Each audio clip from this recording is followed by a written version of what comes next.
why don't you give us a good intro about who you are, where you're from? Okay, so I am from South Africa. So my name's Philip Krüger. I was born and raised in South Africa. So we live out in an area called Always. It's pretty much the northern part of South Africa, literally on a map, probably as north as you can go. And I've been hunting and guiding and pretty much grew up that part of the country for pretty much my whole life. So the guiding part, obviously, I guide here in the U.S. It's wild here. I could only imagine, because I've only been to Africa once, and it was the wildest time of my life. How did you get into guiding? Like, is that a family-run business? Yeah, so what happened is, so I was fortunate enough, my dad was in the police, and we grew up in an area called Polokwane. And my dad grew up, he was station commander in an area called Leopard. And pretty much in Leopard, there's a lot of hunting. So as a kid growing up, my dad and them, they used to hunt pretty much on a daily basis. And they grew up pretty much on the Limpopo River. So there was a lot of farmers. My dad had a lot of access to a lot of farms. So we always used to go visit.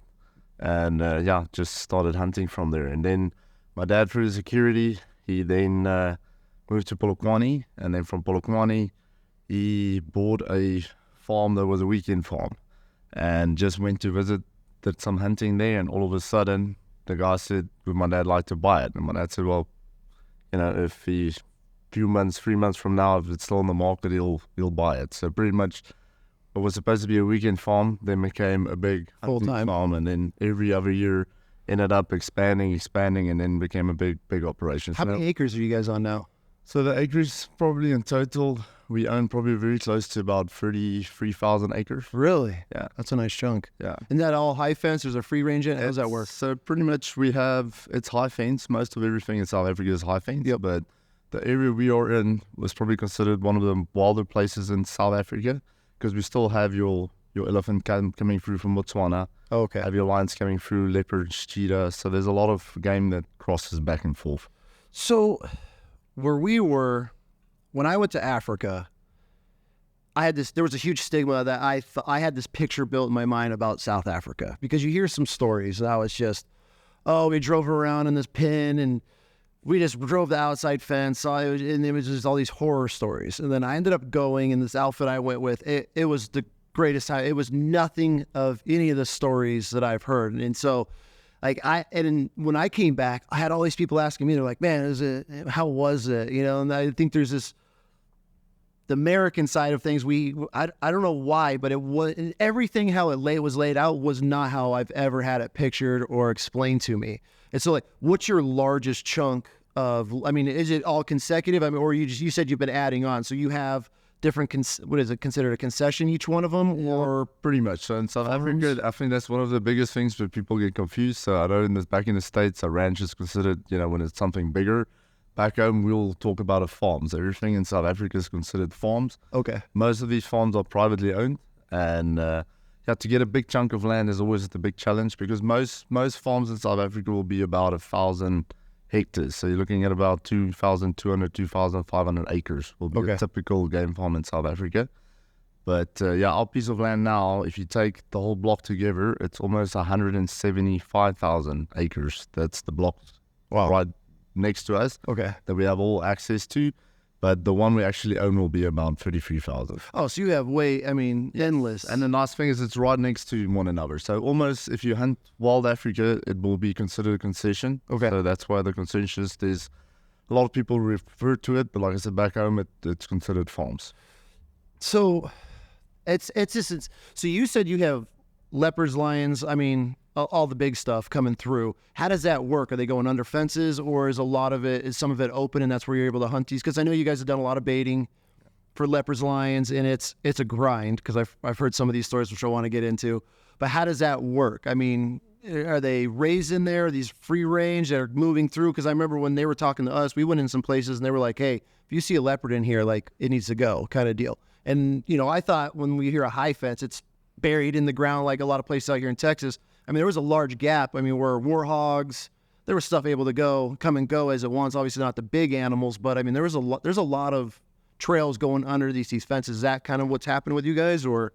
So the thing is, the high fence, is something different because literally all the farms are high fenced in South Africa, and the main reason for that is everybody wants to protect their own. And I think what makes South Africa a little different than other countries is you own the land and you actually own all the animals on the land. Got it. Okay. So pretty much that's a way for people to protect their own, so the neighbor don't go and shoot all the stuff crossing back and forth. But the high fences can't keep everything in. So a lot of these places you'll have buffalo. Some of the guys will have their cattle ranches, so that's why everybody do their own thing. But you can never keep the animals in. So the warthogs are always digging holes, and that creates holes. And then if you close it today, the water will just go. It's just endless. You can do it every single day. They always find a way to go through. Because it's pretty soft. I mean, it was like where we were, at least, it was like a reddish sand. Yeah, so you get different, like I said, the whole country is kinds of terrain, but yeah, you get your red sand, you get your rocky areas. They dig in everything and they create a hole, and then pretty much that hole gets big enough, and then leopard goes through.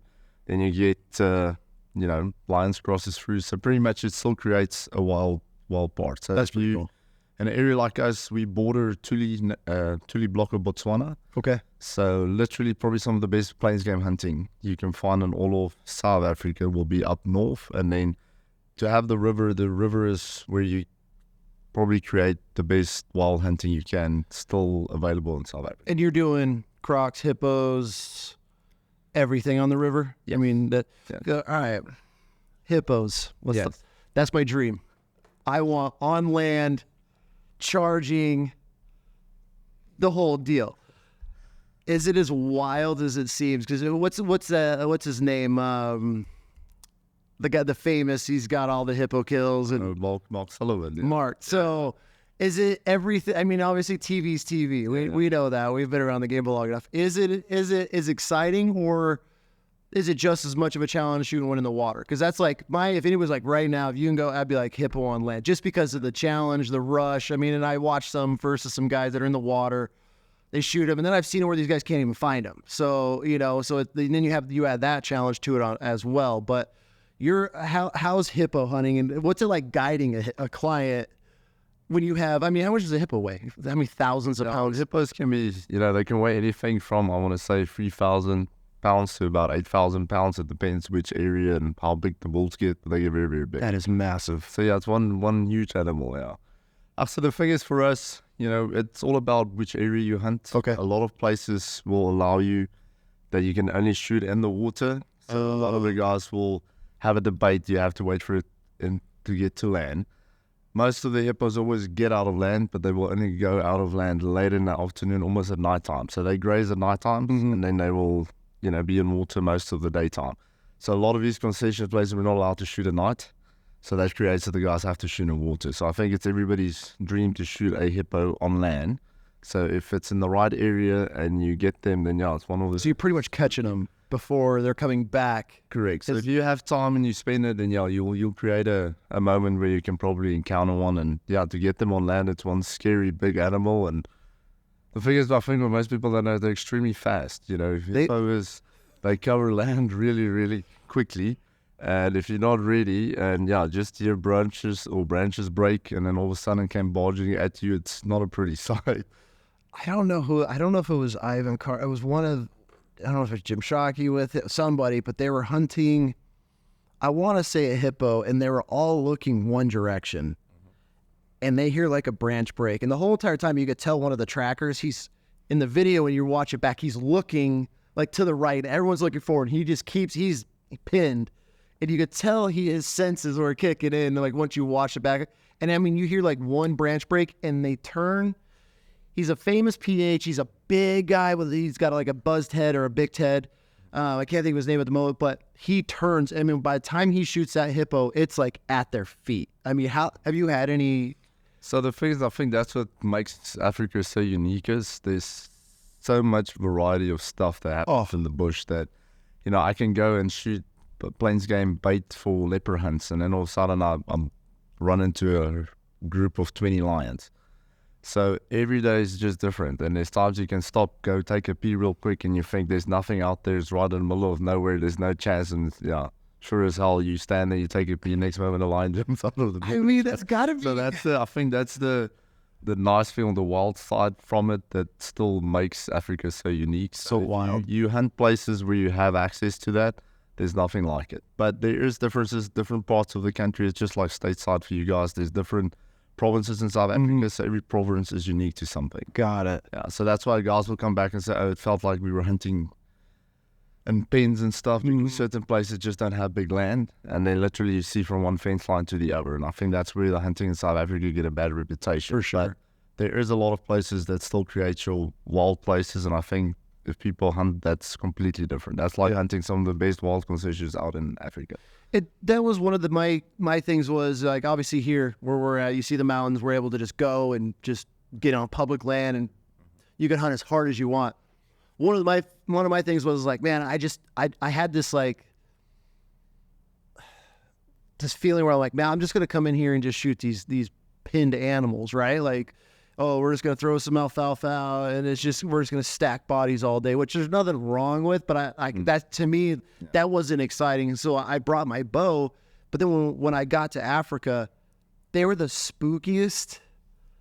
And I mean, I was like, I want to spot and stock because here we got elk, deer, it's bear. We live for spot and stock seasons. They're a style of hunting. And so I get there and then I'm telling them like, hey, I just give me an area and I want to spot. And they're all looking at me like, it's not going to happen, bro. And I'm like, I'm a Western hunter. I got it. Right. They're like, no, that's great. It's cute. You guys got cute elk running around. That's, and every time, I mean, just even like an ostrich, I was like, it's a bird, I can't, and those things, I mean, we couldn't get within hundreds of yards of even an ostrich. And I was like, okay, like it was a legit challenge. And that made it much more enjoyable for me that it wasn't just like a canned hunt. And you hear all those stories like, oh, you just, so we were actually hunting. I mean, we did a lot. Then it came to the point I was like, man, give me the gun. Like, we're not getting close enough. I'm in Africa. I got to start killing some stuff. And that's where I ended up just grabbing a rifle and we'd get as close as we could. But I mean, it was so much fun and it was wild. You're just driving around. There'd be some creature run across the road. I'd be like, what is that? They would just like, oh, that's a water buck. And it's beautiful. Everything there was so beautiful. I mean, I loved Africa. I can't wait to go back. But crocodiles. I've heard some pretty wild stories about crocodiles. I got one of my best friends killed a giant croc years ago. And when they cut it open, he said it had 2 brass bracelets in it. How often do you see that kind of stuff? So if you go to the wild parts in Africa, so I want to say, so your Lake Kariba in Zimbabwe, some of the big rivers, Tanzania, all the Zambia, those type of places. So a lot of these places are surrounded with villages. So most of the hunting blocks have villages either very close to it or on the concessions, depending where you're hunting. So a lot of these people, their livelihood is to fish. So they are on the rivers daily, and I mean, they bath there. That's where they pretty much go every day. So a lot of these crocs learn where they hang out, and then, sadly, a lot of people get taken, without knowing. Nobody just don't come home again. And then probably in that season, you'll shoot a croc, and next moment you cut it open, and all of a sudden there's somebody in it or whatever. So I think there's way more stuff that happens like that on a daily basis, but because it's people that's out there, nobody knows, nobody cares, but the reality is they kill a lot of people in Africa every year because they're sneaky. I mean, it's a young kid, 5, 6, 7 years age, stand too close to it, and I mean, to get a hold of you, there's no chance because those crocs, anything from probably your 13 to about 16-foot crocs, is typical, decent size in most rivers and ponds. I can't even fathom seeing a 16-foot crocodile. I mean, how old is the that's gonna be? Yeah, so they get very old. The crocodiles probably, when you hunt them, they can be anything between 60 to 80 years. Yeah, so it takes a long time. That is insane. And we never, I mean, we're so sheltered here, and we live these cush lives here in the U.S., and these guys are over here. I mean, you go down to get water, and your wife just doesn't come back one day. And then it's just real, and then it's just, all right, well, life goes on. Yeah. I mean, I remember we were in Rungwa, we did a hunt now, and they told me a story where they said they found a woman one time, thought it was a poacher, and she was like in shock. So they thought maybe she didn't have food or water or whatever. So they picked her up and then took her to the campsite, took care of her, and pretty much she didn't speak much. And then probably about 2 days later, then she spoke to some of the trackers, and they asked her, well, where are you from? How does it work? And she said, no, they actually honey, they harvest honey. So they were actually legally, coming to harvest honey, and then they encountered a group of lions, and then the lions pretty much charged at them, and she was quick enough to be able to jump in a tree. So she made it, and then her husband never made it to the tree, and literally had to watch the lion eat the. She had to sit in this tree as a pride That's of why lion. she was so in shock when everybody found her, because she knew she was there illegally, first of all, and then second of all that she watched her husband just got killed by a lion. So that's the type of stuff that happens that I think a lot of people don't know, and that's especially in your wild parts of Africa. So there's still a world out there that stuff happens, and they're dangerous animals, and they've got an instinct. That's why our wildlife, even when we want to try and tame it, you never tame them. There's always a wild instinct to them that you'll never get out of them. I couldn't fathom watching even if it wasn't you say it's your poaching buddy, and you make it to the tree, and he does it. I mean, and lions could climb trees, so I mean, you're still not safe. But I mean, the fact that you're sitting there listening to the noises, I mean, it's got to be one of the most god awful things you would ever have to. There's a lot, even in the photographic camps. Everybody thinks this type of stuff just happens in hunting camps. A lot of the photographic camps. So in Africa, we use a lot of tents. Mm-hmm. So a lot of it just zips, open, close. And sometimes the year it can be really hot. So a lot of the times, people will, leave the tents open. Nope. Because they think it's a joke, or it's, and then they'll leave it open. And on several occasions in the past, then you've heard where the guy gets taken right next to his wife, get dragged either by a hyena or lion out of the tent, and then literally go eat the guy up as well. So a hyena too? So hyenas, they are opportunists, and there's a lot of them in Africa, especially in some parts of it. There's really plenty, and I mean they've got one of the hardest biting skulls probably on an animal. So what they do is they just sneak in, and then they bite you on the head or whatever, and then try and pull you out. So there's been several occasions of that also happening. So tourists. Mm-hmm. We're just going to say Americans. Yeah. That's probably a good bet to say that. We're leaving our zippers. Safe to say that. Safe to say that these are Americans leaving their tents open at night on the African plains, expecting there to just we're good. This is just camping down in Salt Lake. We're in the mountains here in Salt Lake or Boise, Idaho, and they just but they're clearly warned. I just saw a video the other day where it was a photographer camp, and these two hippos, they must have been mating. I don't know if they're two males, one chasing the other one. I mean, blowing through this camp, and people were just standing there, but it wasn't hunting. They were just all there's just women and children, and these two hippos just come blasting through this camp, I would imagine full rut for them. Obviously, they're over territory, whatever it was. And I would just watch that video, and I'm like, that would be the greatest moment. Just to watch this. But I mean, that is insane. I've never even thought about the tourist side of things. At least you have, you made. So even, a lot of the times if you go, because we do a lot of, tourist safaris with a lot of the clients, so they'll typically do a hunting safari, and then either prior or after go to some of the parks. And a lot of these places, it's like open vehicles. So in South Africa, we are allowed to drive with vehicles, and you're allowed to hunt with vehicles. Mm-hmm. So that's where another thing, the shooting comes from people saying it's easy. If you drive around on a truck and you don't get off, animals are used to the vehicles. So most of the time you can, shoot it. But any hunt you do in Africa, you get off foot and you actually walk and stalk it. The moment they see you, they know you shouldn't be there. So that's why, and then it's a completely different ballgame. That makes sense. Yeah. So you've obviously been doing this a while, and you've seen some shit. Yes. Scariest, what's your number one animal that you have the utmost respect for? Because there's a lot. You have the big 7? Yeah, so the big 7, just to break it down, so pretty much we have what they used to call the big 5. The big 5. You have to have starting from the big one, we have the elephant, the rhino, and then you had your 2 cats, lion, leopard, and your buffalo. So that used to be, and still considered, the big 5 in Africa. Then because of the rhino becoming a little bit more political, and a lot of people wanted to shoot them, not shoot them, so Then they switch it over to what they refer to as the big six. So then pretty much you just added a crocodile to the mix. Okay. And big seven, then it will be the all big five plus the hippo and the croc gives you the big seven. And out of that, which animal has, or animals, So my personal experience, I've always been, I love the cats, and the cats just, I think because you hunt, a lot of the leopard hunts takes place at nighttime. Your lion hunts, it's probably the scariest hunt. I think of all the animals, I've got respect for all of them, but by far the cats probably gives you the most exciting experience. Like I said, each one, break it up. I can't say buffalo is also in a... I mean, they're all in the same category. That's why it has the reputation it has, the big five, big seven. It's the moment you hunt those animals, you're in for a different ballgame, because you hunt animals that will kill you any chance it gets. So it makes it a...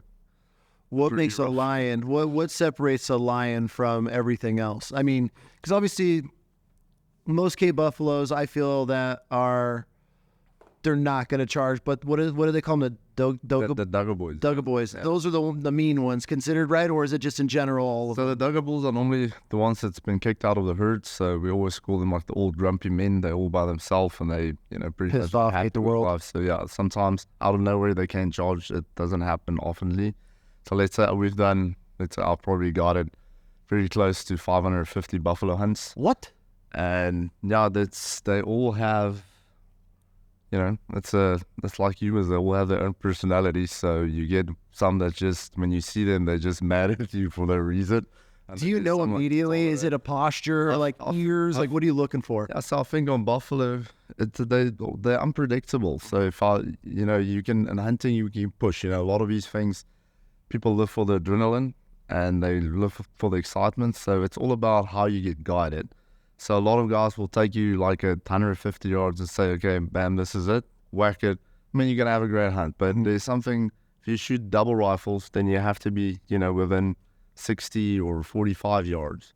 That's close. To do that, then you have to, you push the limits and the boundaries a bit. And you're inside of that animal's bubble at that point. Correct. Like, they know you're there. Exactly. And then again, there's always eyes that you can't see that's either to the left or right. So we've on several occasions have Duggar bulls that I'll sneak into, and we have the client shoot it like at 30 yards, and then the next moment the shot goes off, the brush, everything breaks to the left, and there was a whole group sleeping off to the left. And you had no idea. And when you're standing there in the middle and you've got, yourself and the client, and the trackers don't have rifles, sometimes a scout might have an AK-47, but yeah, charging buffalo, you're not going to do much with it with an AK-47. Spray and pray. Exactly. So you're pretty much there by yourself, and you just have to make sure you, hopefully come out alive, I suppose, at the end of the day. That is wild to me. Because one thing that shocked me the most when I was in Africa, like, you see a giraffe, and you're like, before going to Africa, there's a giraffe, you can see it a mile away. They would walk behind a tree, and I'm talking gone, completely disappear. Even a Cape buffalo, this giant, several 1,000-pound jet black animal. I mean, when we would be walking or coming up on a watering hole, I mean, they'd be like, "There's a buff," and I'm probably your typical. I'm scanning but they're looking at like a foot, like a hoof, and this thing would just move, and then all of a sudden, like, it's there, they just appear, and that was one of the biggest shocks to me, is how well everything just disappeared. So, like you saying, you can walk up on a whole herd of sleeping buffalo. I mean. Yeah. I completely understand. People will think you'll see it from a mile away. It's the same, we do a lot of the elephant hunts as well, and that's another topic. There's a lot of rumors. People think African elephant is extinct. They are 100% not extinct. There is so many of them. And the thing is, we have... Oh, so you're talking numbers-wise. Yeah, no. So I feel like that is a huge lie that we get told. So I think that's one of the biggest, truly one of the things that people have a massive misperception of, because like in our area alone, the habitat in Botswana, because of the elephant, so let's say I've lived in our area 20 years that we've been in the bushveld now. And that 20 years, I'm used to, maybe if you drive next to the river, I might have seen, maybe, let's say we see maybe 40 elephant in a season, maybe in and out coming from Botswana. And then it was always just in dry season because of the river. So the land gets dry, then everything moves to the river. So it would normally used to be in our, I want to say September, October, November, you used to see the elephant.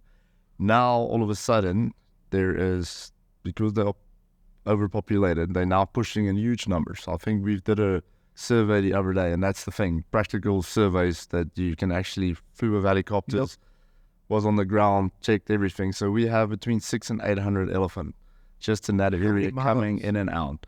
So the miles on that, so that's about that block of 175,000 acres. You have that many elephants? So there's 600 to 800 elephant just in that block. How is it? How does it house that many? I feel like they would just. So it can't. So what happens? That's one of the big things now. What happens is, and the problem comes in. So because Botswana is under pressure and because it's overpopulated from the northern side of the park, so a lot of the parks gets destroyed because the habitat gets destroyed. Yeah, absolutely. And then that just goes down the the chain. All the other animals suffers because then, the terrain. So pretty much what we always try and do is protect the habitat. But to give you an idea, on 1,000 hectares, so to work out what's that, 2,500 acres, can host one elephant. So in our block, we cannot have more than, probably 70 elephant. And you push it how many? And we've got 600 to 800. Okay, so once it gets to this point, obviously, you said you're trying to protect the habitat. Does the government step in and start culling elephants, or do they increase tag amount? How does that work? So that's permits, not tags. So that's where a big thing comes in. So, like in our area, you get what they call a damage permit. Yeah. So if animal damage your property, then you can apply, and if it's really a problem, they will grant it to you. Because a lot of these elephant guys will have their houses, the lodges, everything there, and then these elephants come in and literally, not a joke, come and rub against the house when the people are sleeping at night time. And they just get very comfortable. So they come in to the villages and places, compounds where some of the people stay, and break all the trees down, rip all the cables out, and just to menace. But the thing is, they're so hard on the terrain. It's terrible to see. So there'll be baobab trees that is, thousands of years. And the baobab trees are those giant round ones, and those have the honey in them, right? Is that what that woman was trying? I've seen videos where they have the beehives inside the knot. Yeah. So the baobab has a fruit that sometimes throughout the season falls down, but it's just a historic tree. I mean, they call it the upside down tree. Yeah. They're fascinating. And, beautiful trees, and they get very, very old. But elephant, they do a thing what they call rim bark. So an elephant will go with his tusk, and he will pretty much rub against the bark. So over time, he rubs it, and then it creates that. It literally makes a whole ring around the tree, and it barks the whole thing. So a tree feed itself from the bottom going up, so they will pretty much cut off the lifeline. And it dies. Tree, and then it dies. So you have all these massive nyala trees that are hundreds of years old. That is hundreds of years we can't replace. And then they come in there, and the bulls especially, because they want to show off, and they come in, they like a bunch of bulldozers to just ram everything out of the ground. And so it's something, if people see it, like I said, if I watch a National Geographic program, and I'll be like, oh, for goodness sake, the elephants are extinct. And then you go back home, you're like, oh, all the parks are getting destroyed because the numbers are just out of control. Are the numbers out of control because of the image that these trophy hunters, and then obviously the bans on being able to import things back to is that okay? So as we're the Americans trying to do our part and save the animals, in reality, as a hunter, we see what's going on. How much and we'll get into PETA, because I know you've had some run-ins with PETA, we'll get there, but how much of that, what is the chain effect that just spirals out of, because I remember, and we'll get into Cecil too, but after that was happening, had buddies that were sending me stuff saying that they were culling 100 lions out of these parks out of helicopters. They're just flying and shooting them. And they had I seen piles higher than trucks of just stacks of lions. And it was because a lot of hunters aren't over there now trying to do this, because obviously they're getting crucified online, they're getting canceled, businesses are getting attacked. Is that a lot of that? I mean, why are the numbers so much higher now? What aren't they doing? What's changed?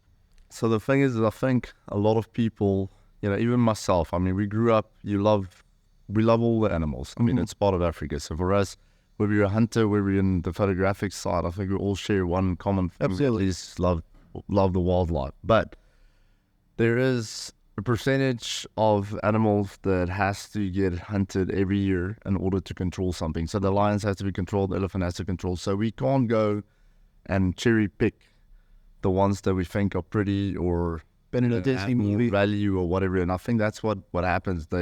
People fall in love with a certain animal, and then they want to protect it. So like myself, I never wanted to hunt the elephant. It was the one animal I never wanted to shoot in my life. And then I think at the age, I got the opportunity to shoot one, I think at the age of 19. Then I shot one, and when I actually saw what they did and everything, I'm like, you know what, I'm fine doing this because I'm doing, good, because there's just too many. Yeah. And then I did it and, loved it and told myself it's like shooting impala. I just had to tell myself that it's no difference than any other thing I've ever hunted. But because I've imagined a thought in my head, you love the animal, you don't want to do it. But yeah, like I said, now today, it's, if I see what damage they cause, I promise you, and I have to be controlled. There's no other way. Dang, that is, so how many, if you don't know, but what's the number versus 5 to 10 years ago versus elephants being shot over there a year versus now? So just for South Africa, I can, we went to a meeting the other day to try and see in our area what's happening. Yeah. Because there's a lot of people, grew up there, has been there for many, many years. And if you listen to the farmers, everybody's big question is what is the actual numbers? So what we do in South Africa, they call a thing that they you write like a management plan towards nature conservation. The thing is, and I think that's where a lot of people don't understand, because it's privately owned, nobody else can really come on your property. So the only guy that actually knows what's going on the property is the farmer. And the farmers then try and go and apply for permits, and then I would say nature conservation are forced to just try and keep everybody happy. So they give you a permit every once in a while just to keep you happy, but nobody really looks at the big problem. So the hard reality is those elephants that's coming through the border, now they're breaking in because I told you everything's high fence. So now they're starting to break. So there's a lot of these farms that get bought by overseas investors, people that lives, whether it's in Sweden, whether it's in America, wherever. So they buy these properties, then they say they want it wild. So they open their fence up. There used to be a big fence between Botswana and South Africa. They take that fence down. Now you've got a free flow. So now you've created... And you have new food source. Yep. And now water. It gets eaten up here. So now they're forced to come into the farms. Now they come in. Now they start destroying all the fences. And then they're going to the neighbors' And property. that's the thing, you can't really control elephant. I know everybody says, there's a lot of parks that you can put fences up, electricity work. There's a lot of stuff that does work. What does that cost? But exactly, and I think that's where people, now you're somebody that inherited a farm as a South African, your dad was a cattle farmer. Now all of a sudden you have all these investors around you, now they created this little monster, because now all these things comes in a huge number, destroy everything, and then you have almost no say of it, because those elephants are no man's land, and it's nobody's elephant. It's not Botswana, it's not South Africa, so they're Africa's. Exactly. So they so we are allowed to hunt them if they're on your property. You get your damage permits. Botswana also open up for hunting. So I don't know what created, but I think it's the habitat. I think it's just overpopulated. And there's 5 areas they're just pushing out. That's wild. But then at the same time, you still got these anti-hunting groups, anti-everything that we are, that are fighting for it. But in reality, we got to face the facts. It happens here. Like, we're dealing with wolves and the reintroduction to Colorado and all that right now, which is hilarious to watch. But it's if they realize, and this is where I really want to have like an anti-hunter on one day, and I want to sit down and talk to them. If they would just see that, take the killing part out of it for a second. We're the ones, you look at Africa, South Africa, I feel like it's a pretty corrupt country as far as the money wise. And you have all these organizations where people donate to help children in Africa, lions, elephants, when in reality, none of that money, or very small portion of, then you could correct me if I'm wrong, I'm talking cents on the dollar, actually make it back to farmers, ranchers, conservation. It's the hunters, the photographers, the people that are traveling through the country that spending the money in these towns, villages, tipping, booking an elephant hunt, which is, 25 to 50,000 starting ish. So I feel that if they can just take the emotion out of it for a second, be like, hey, we love these animals too. Our passion's different than yours, but at the end of the day, it's still the love for these animals. I get crucified all the time for bear hunting, right? Yeah. And my kids, and that's what we do as a family. Bears, I absolutely love everything about bear hunting. And these people will come and attack me. And I'm like, I guarantee you my kids know more about that animal, its habitat, its routine, the personalities. They've spent more time watching these animals than any person that's trying to take away their rights to be able to hunt the animal. But they're putting in more time, and they respect these animals more than any of these people that are trying to take everything away or fight for their rights. And it's the same in Africa. And so that's where I feel like these groups are almost doing more damage by getting lions shut down, because then you're just taking a huge portion of income out of these local towns, community. I mean, because some of these villages that are in these concessions or on these farms, right, along the rivers, they depend on the food source, right? Because is it true that most of the locals can't hunt? Like, that's why poaching's such a big thing. They got to go and actually get their... So you see, so what happens, so if you take, again, South Africa, just speaking for South Africa itself, privately owned, so that's a private landowner who takes care of that. If you go into Africa and you get your concession blocks, then pretty much you take the responsibility of the whole block. So that comes down to, so like we used to run, so in Zimbabwe, we own the Matete units, was one of the best places probably for big game hunting, and it was one of the first places to actually start with it. So I operated that area for about, probably I want to say 15 years. The last 15 years, I think went out of Zim probably about a year ago. So for 15 years, we ran some of the biggest hunting blocks in that part. So it's very close to Victoria Falls. So it's literally on the Botswana border. And then you're very, very close to Vic Falls. We're pretty much about, I want to say, 40-minute drive from Victoria. Falls. So those blocks were about, to give you an idea, about 60 to 80,000 hectares. So then you had So it's doubled in acres. Yeah, so then you pretty much got what they give. So parks give you an annual quota, and they tell you, listen, we've set aside this amount of animals to get hunted for the year, and then that's what they want you to shoot. So they want you to shoot as close to the amounts of figures that they have. And then those will come up on auction. You'll go and bid, and then whoever wants to bid, that's your concession for the 5-year period. So most of the concessions will be a 5-year lease with the option to renew for another 5. So pretty much then they'll give you, let's say, a quota, for example, and those blocks used to be, they'll give you like 10 or 12 buffalo, they'll give you 2 or 3 leopard, they'll give you 1 or 2 lions, and elephants was about, let's say, 4 or 5 each. And then a little bit of plains game of, let's say, about, just for the sum of it, 7 to 8 per species of the plains game stuff. In reality, you don't always end up shooting all those animals. I think that's one of the things everybody look at it and say, oh, the whole Zimbabwe had 500 tags for the year. Not every 500, because we're trophy hunters, you're probably not half of them are gonna get shot, because you're just not gonna find them. A lot of these properties are open in and out, so it's all timing. And and even as hunters, we have to shoot a certain size. So for us, pretty much what happened is you manage that place like your own farm. Yeah, you're not shooting young animals. So then it comes down to protecting genetics. So on the lion side, then which lion do you shoot? You know, a lot of guys will go in and shoot the biggest pride lion. A hunter, again, that's not something you do. If you operate a place, you try and get the oldest male that's almost causing problems, wanting to try and kick into the herd or whatever. That's normally the ones you try and focus on.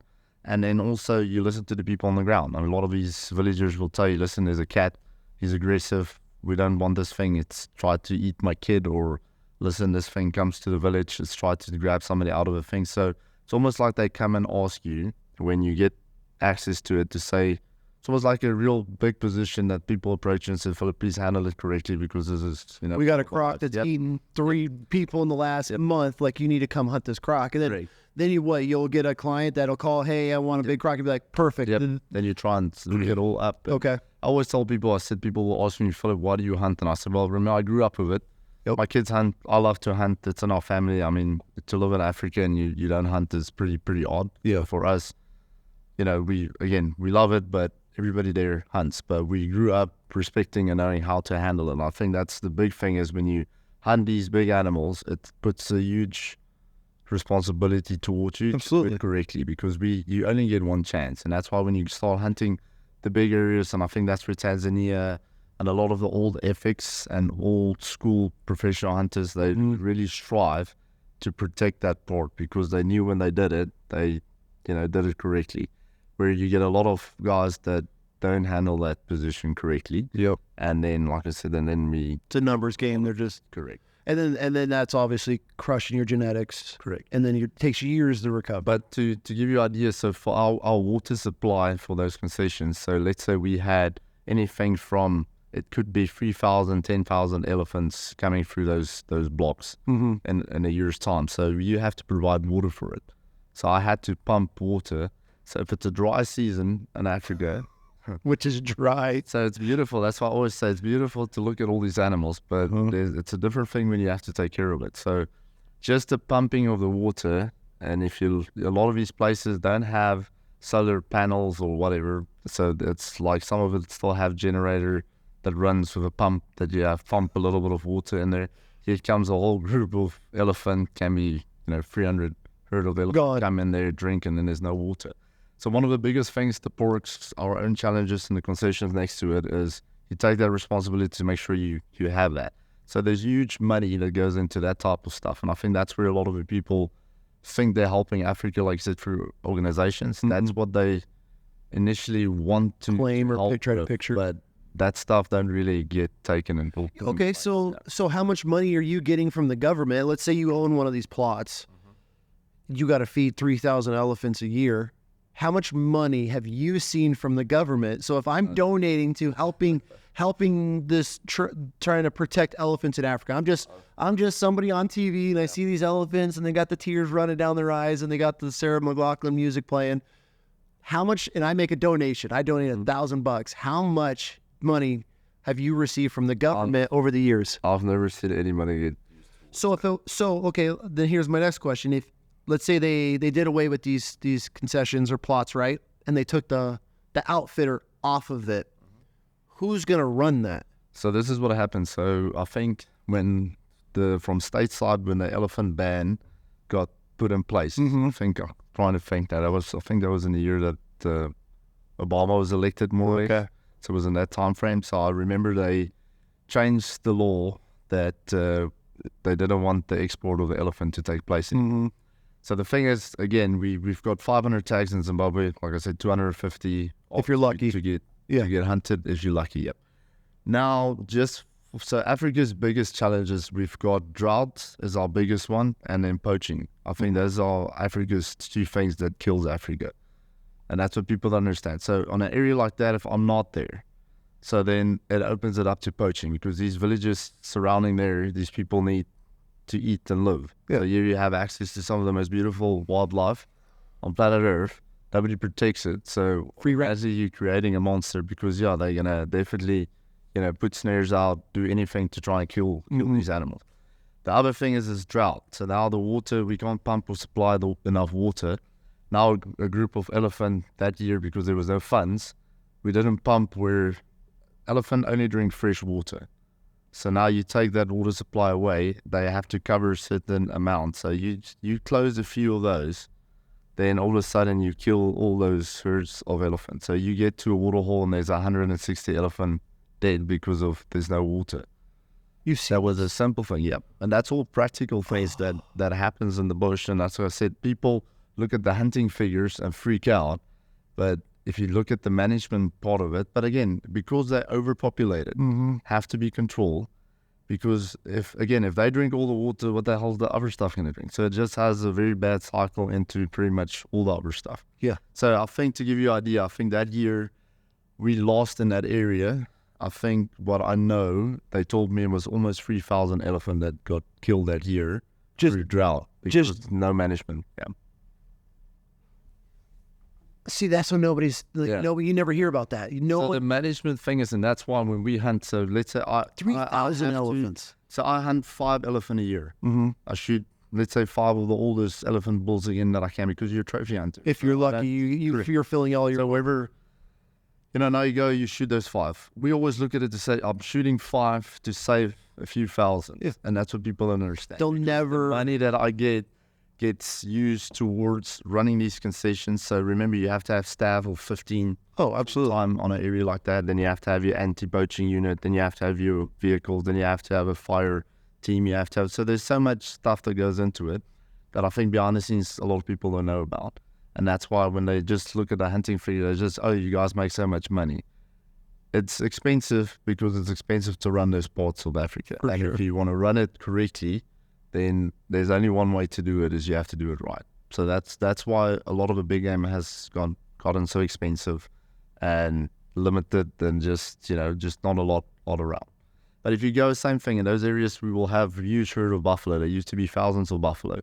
So the lions will come in. I've been one day physically that I drove around, and I found where I think there was 3 male lions whacked. I think there was 5 buffalo that got whacked in an area that wasn't big. It was probably within 100 yards from one another. Really? That I've seen 5 buffalo, and some of it was Dugger bulls that got smashed. Then it was cows with females got smashed. It's almost like they went like in a killing spree. They just went everything that was there. They put the hell out of it and killed it.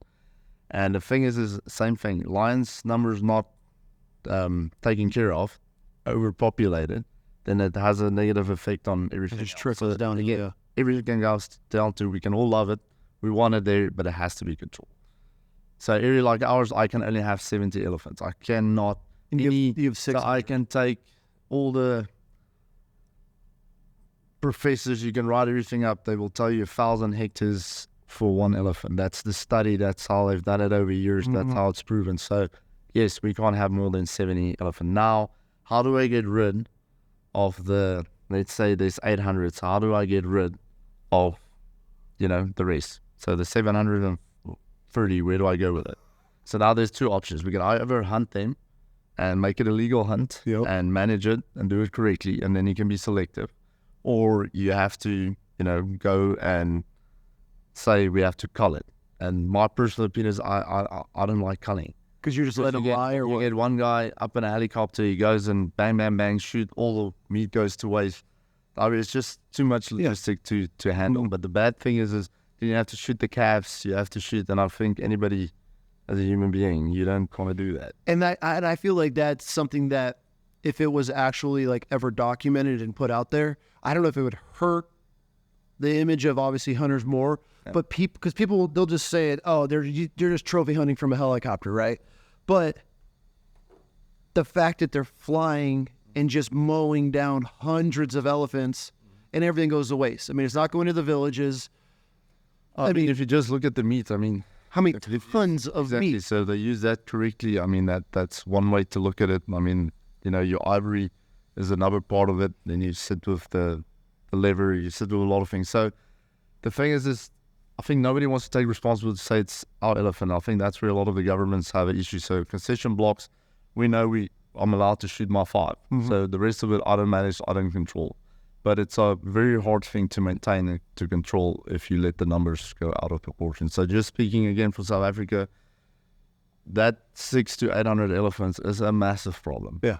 Because I don't take care of it in the next year, those elephants is just going to, the numbers double. And I made a joke the other day with someone else. I said, listen, everybody when they fly into South Africa, they think, oh, they're going to see wild lions and elephants running free, in the area. I said, well, if we keep on doing what we're doing now, I don't think we're really just far from seeing elephant actually on the runways. Walking through Johns. Yeah. It has to be managed. Oh, well, everything needs a checks and balance. But I want to talk about poaching because I kind of have a I have some mixed feelings on poachers in Africa. So you have obviously your ivory poachers. That to me, when I hear poacher, that's first thing my mind goes to, right? But I know, because at the same time, these tribes, some of these villages, they're not allowed to hunt. So then, I mean, I look at it as a father, right? If you were going to come in and tell me, hey, you can't go out to these mountains and provide for your family, I'm fucking doing it anyways. Exactly. So like, what's your take on it? I mean, is it, because obviously I'm naive to it because I didn't have any experience, and I have buddies that were in Africa and they end up they're on a safari and they're chasing poachers and like their whole hunt turns into a poacher hunt, but they're catching guys with snares and spears and they're killing tons of animals. What's your opinion? I mean, how is that? Obviously you're dealing with them. Is it a daily basis? I mean, you catch them every now and then. I mean, are you dealing with them? Is that more Northern Africa where? I think so. Any place where, if it's still wild Africa and there's not a lot of people, you're not going to deal with a lot of problems. The moment you have people close by, villages close by, then there's always that one guy that wants to, he's the hunter. So I mean, and that's the thing. To them, every animal is equal. They don't separate one from the other. For them, it's a survival. Meat is meat. Yeah.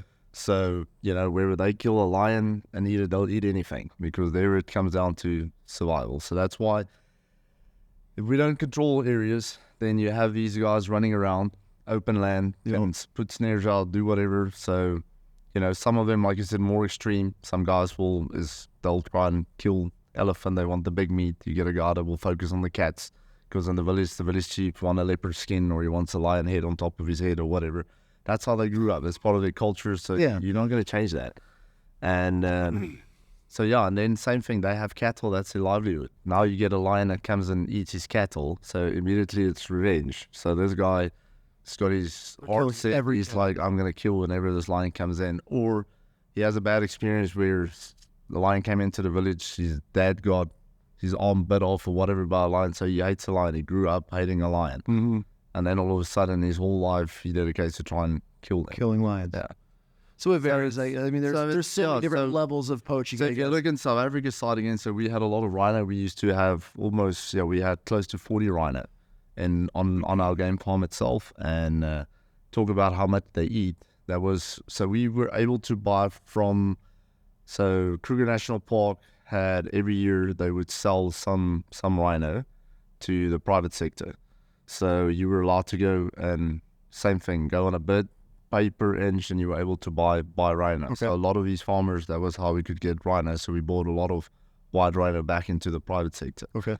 So then you had these things, but it had to be on a permit system. So you have to have what they call an exemption permit that allows you to have the rhino. But pretty much you buy the rhino, you own the rhino. That's your rhino. Mm-hmm. So I can hunt it. I can keep it for the nice. I can cut the horn off. I can do whatever I want to do with a rhino. It's my rhino. So it used to have a trade that we could always trade within the boundaries of South Africa. In 2010, we had the Soccer World Cup.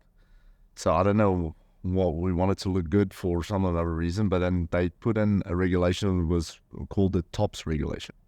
And the TOPS regulation pretty much made the elephant industry or the rhino industry very, very complicated, because then you have to have like a moving permit, this permit, that permit, just so much stuff. And then it created a little monster, because then it opened the black market. Uh-huh. So you talk about trade, that's pretty much as bad as you guys have the drug cartels with it became one of the most expensive things. So there was gangs and groups that were paid to just go shoot rhino. That was every day. So we had issues in Krüger National Park. So first of all, the parks have their own issue, and then it went over to the private sector, because we had a lot of rhino. We have the most rhino in the world is in South Africa.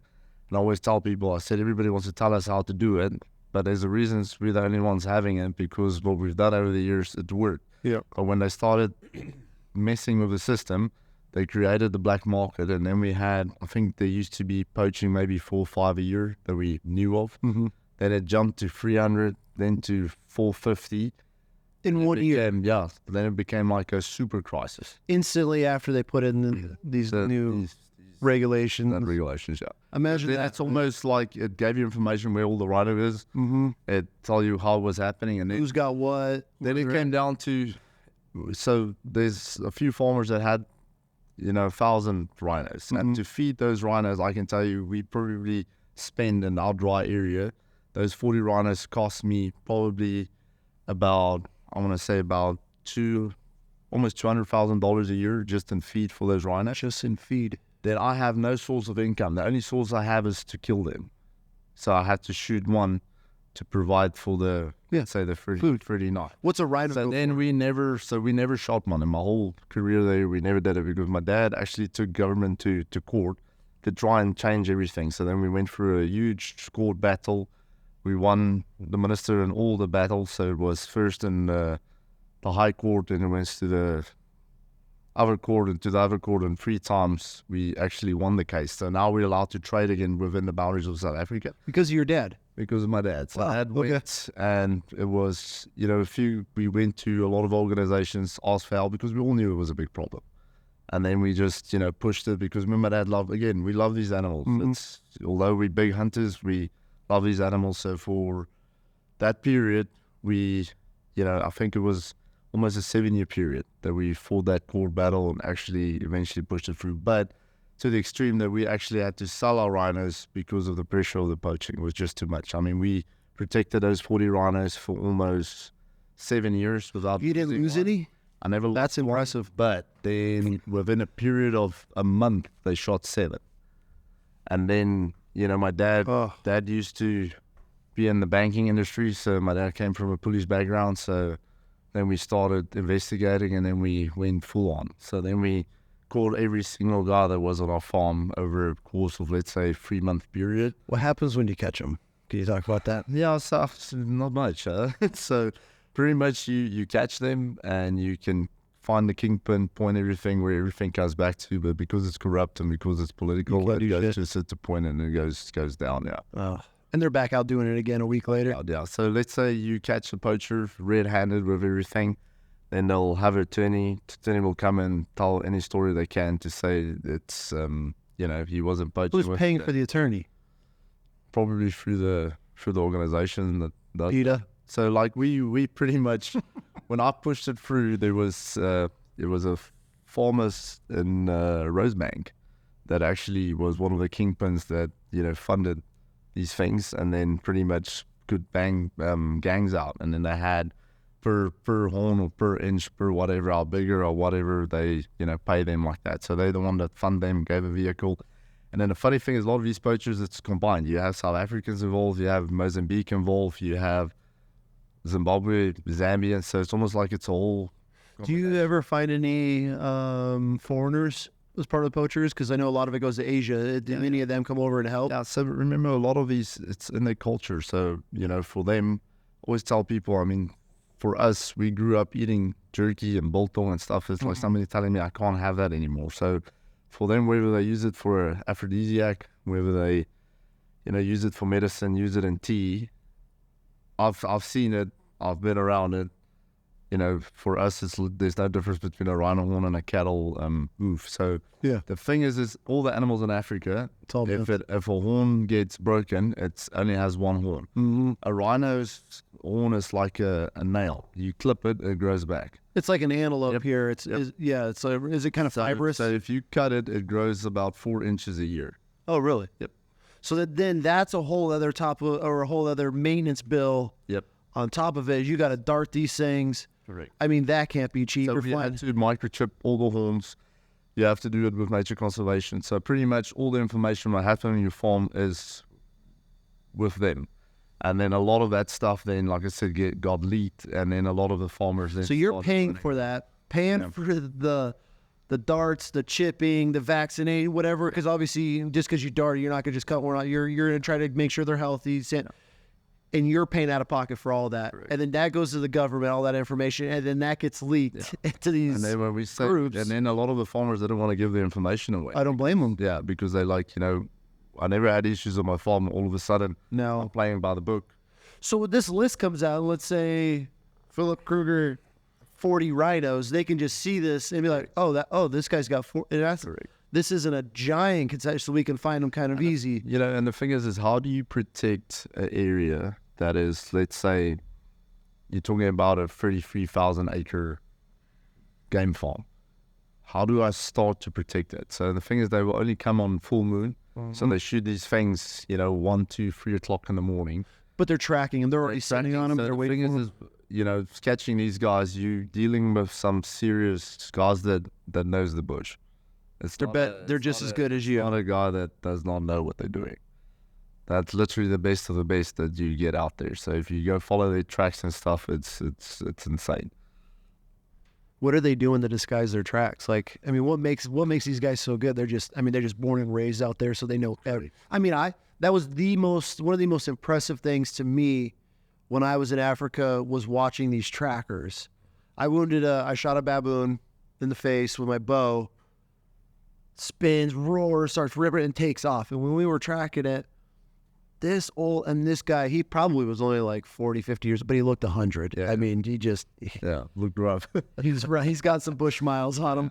He had a stick in one hand, and he had his other hand behind us. He'd just walk with his hands behind his back, and he'd get this stick, and he would just draw a circle on the ground. And he'd just keep walking, and he'd stop, We'd get into these little sand banks or little riverbeds, and there'd be hundreds of thousands of tracks over, just these animals between the guinea hens and everything. I mean, there's so much in there. He would stop, take a second, and just turn and start, and he'd make another, and I got on my hands and knees, and I looked in this circle that he drew in the sand. And I feel like I could track an animal pretty decent over the years. And I'm staring, and they're just still walking. And I'm on the ground behind them, I'm thinking, what the fuck is in this circle? And then I'm talking pinhead drop of blood that this guy, and he would, the guy, my buddy I was with, he ended up wounding an animal, and they stopped, and I'm like, I want to learn. Everywhere I go, I'm that guy that asks just, why? What's this? What's going on? Tell me about this, because I want to know. It's just a different tracking skills. Everything's just different. He was showing me in this riverbed full of hundreds of tracks where the one leg that he'd shot, where he can pick out where the 3 heavy feet hooves stepped, and this one was lighter. So we were on the right track of this wounded animal, and it was mind-blowing. I mean, so I couldn't even imagine the pressure put on a hunter or on a poacher, because you're going to have to be even tighter. I mean, the best, when you say the best of the best, I couldn't even imagine what the level of... And they'll test your tracking skills, and the guys are phenomenal. So it's almost like it's actually, if you see it, it's the stuff they do and how it goes in the bush. It's just crazy. You can just see the just bush mark, So I want to shift gears. Okay. Let's hear some crazy. I know you got some guide stories. You've been in the game a while. I have some wild guide stories just here in the States, let alone Africa. What are a couple? I want to hear one that comes top of your head. The biggest close call. I mean, where you were like, oh man, that we dodged one on that. I know you gotta have. I'll tell you one that was not on a hunt. We were baiting for a lion hunt in Zimbabwe, and baiting lion, a lot of work. A lot of preparation, a lot of planning, and everything has to be right, because you're hunting these big wild open areas. So the big challenge is to find the right male, because like I said, very selective on which one you're going to shoot. So have to be a certain size, have to be a certain age. Yep. So we were hunting and on safari, having a great time. Just one day, me and my cousin were together, and I told my cousin, I said, listen, cuz, I have to go have a look. There's a leopard on bait, but I can't see if it's a male or a female. I said, every time there's a trail cam, I just can't see. So I said, I would like to go check it out. So my dad was cleaning rifles that day. So check it out as in you want to go actually put eyes on this cat. Yeah, so we want to go have a look. So I told him, let's take more trail cams. Let's, try and see if we don't see it, then at least we leave the trail cams, we can go check it out. So me and my cousin, then my dad was having the rifles cleaning, and I'm like, listen, we're not going to make it. We need to go now. So normally as a guide, first rule is you'd always take your rifle with. So this day... I mean, it is Africa. Yeah, so this day I'm bush moored. I've done this how many times? I've got this. I'm like, cousin, jump in the car. He's a South African sprint athlete. Myself was pretty fast myself. So I'm like, guys, we'll be all right. So we jumped in the Land Cruiser and we drove, and it was quite a drive, probably about an hour from camp. So we drove, got there, and it's this big tree. So you parked the car, and then you walk down probably about 200 yards, and there's this beautiful river creek, and there's a beautiful leopard male that's been in that area, and the female. But this tree looks like a palm tree. It's just one straight up tree. There's not a lot of limbs or anything on it that you can climb it nicely. So it's literally one of those palm tree type of things. It's super hard to climb. So we can't climb. I can't climb it myself. There's just no way. I've tried on many occasions, because it's one of those that you have to bait it in that tree, not the one to the left of this much. But that trees, one, that specific one. Is this a dad thing, or is this just that? No, tree? So that tree was just over a long period. Everybody believed it. So I'm like, I'm not changing. Sticking to it. So made our way to this tree, and I told my cousin, I said, well, you're younger, so I'm gonna put help you up. Yeah. So he pretty much stepped on top of me, got him up, and like I said, he's a fit guy, so he just reached up there, but it's a big commotion. I got him up. Now he's on top of this tree, and the leopard bait's still sitting there, and He's on the tree, but I can see this branch that he's on with the impala that hanging out, this thing bent. So I'm telling him because he gained a little bit of weight. So I mocked him. I said, hey, you better be careful. I don't need you to fall down. It's high. So I watched this thing bend the whole time. And I mean, we're just messing with one another. So I'm down there. I said, are you ready? Can I throw you the trail cams you put us? So I want a camera on each side to make sure we can see, make sure this thing has male or female. So I threw it up.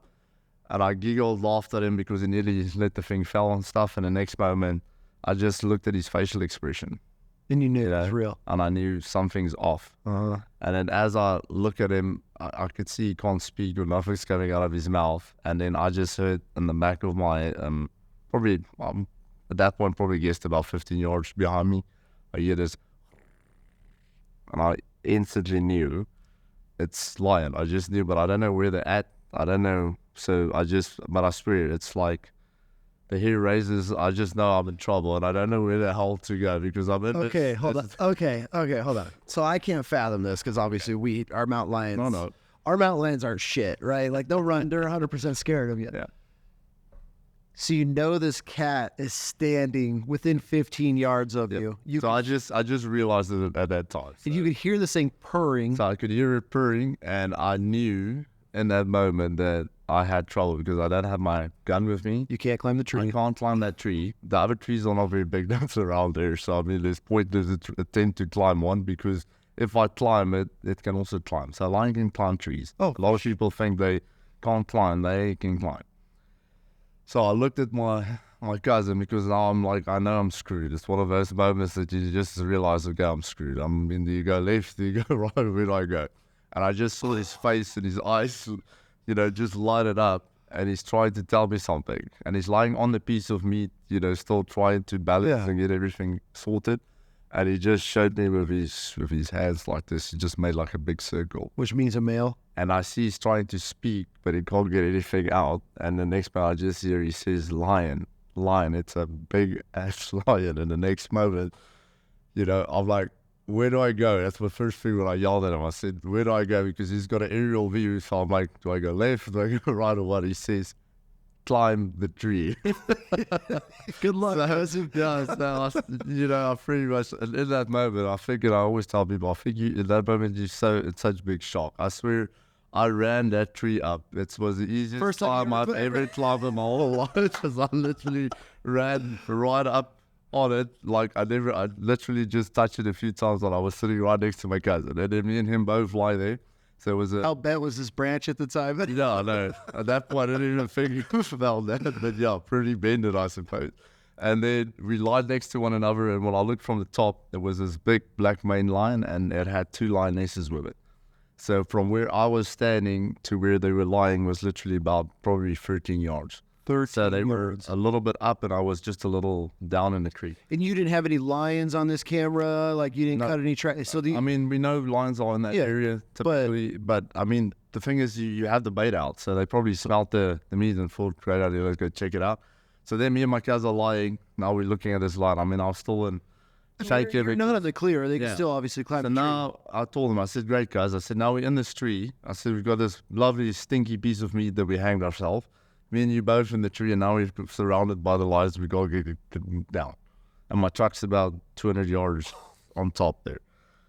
Get rock, paper, scissors at this point or what? So we pretty much lied there. And I thought, I mean, there's nothing to throw. There's not branches I can break and try and throw at a tent. I mean, it's just one of those trees. So I sat there with cousin. I told him, I said, listen, I said, we're going to talk to this lion now. I said, you're going to tell him he's going. So we started yelling, try everything to get it to go away. And then eventually at some point they got up. Because lions, when they lie, they will lie there for hours. They sometimes will really, they won't. So you're just getting comfortable. So let's come over and I heard this thing because it's getting dark. I mean, we were literally pushing daylight, so now it's getting dark as well. So so I started yelling. Luckily, the thing started moving, and I told my cousin, I said, listen, dude, I said, I don't know about you, but I'm not staying on this branch for the whole damn night, and I'm not going to attempt this. I said, I'm going to fall out of this tree. I said, I've got one moment, I'm going to make it count. So literally, as they were moving away, we slipped down the tree. And like I said, we both pretty fast athletes, but that was the quickest 200-meter dash me and my cousin had. And he was a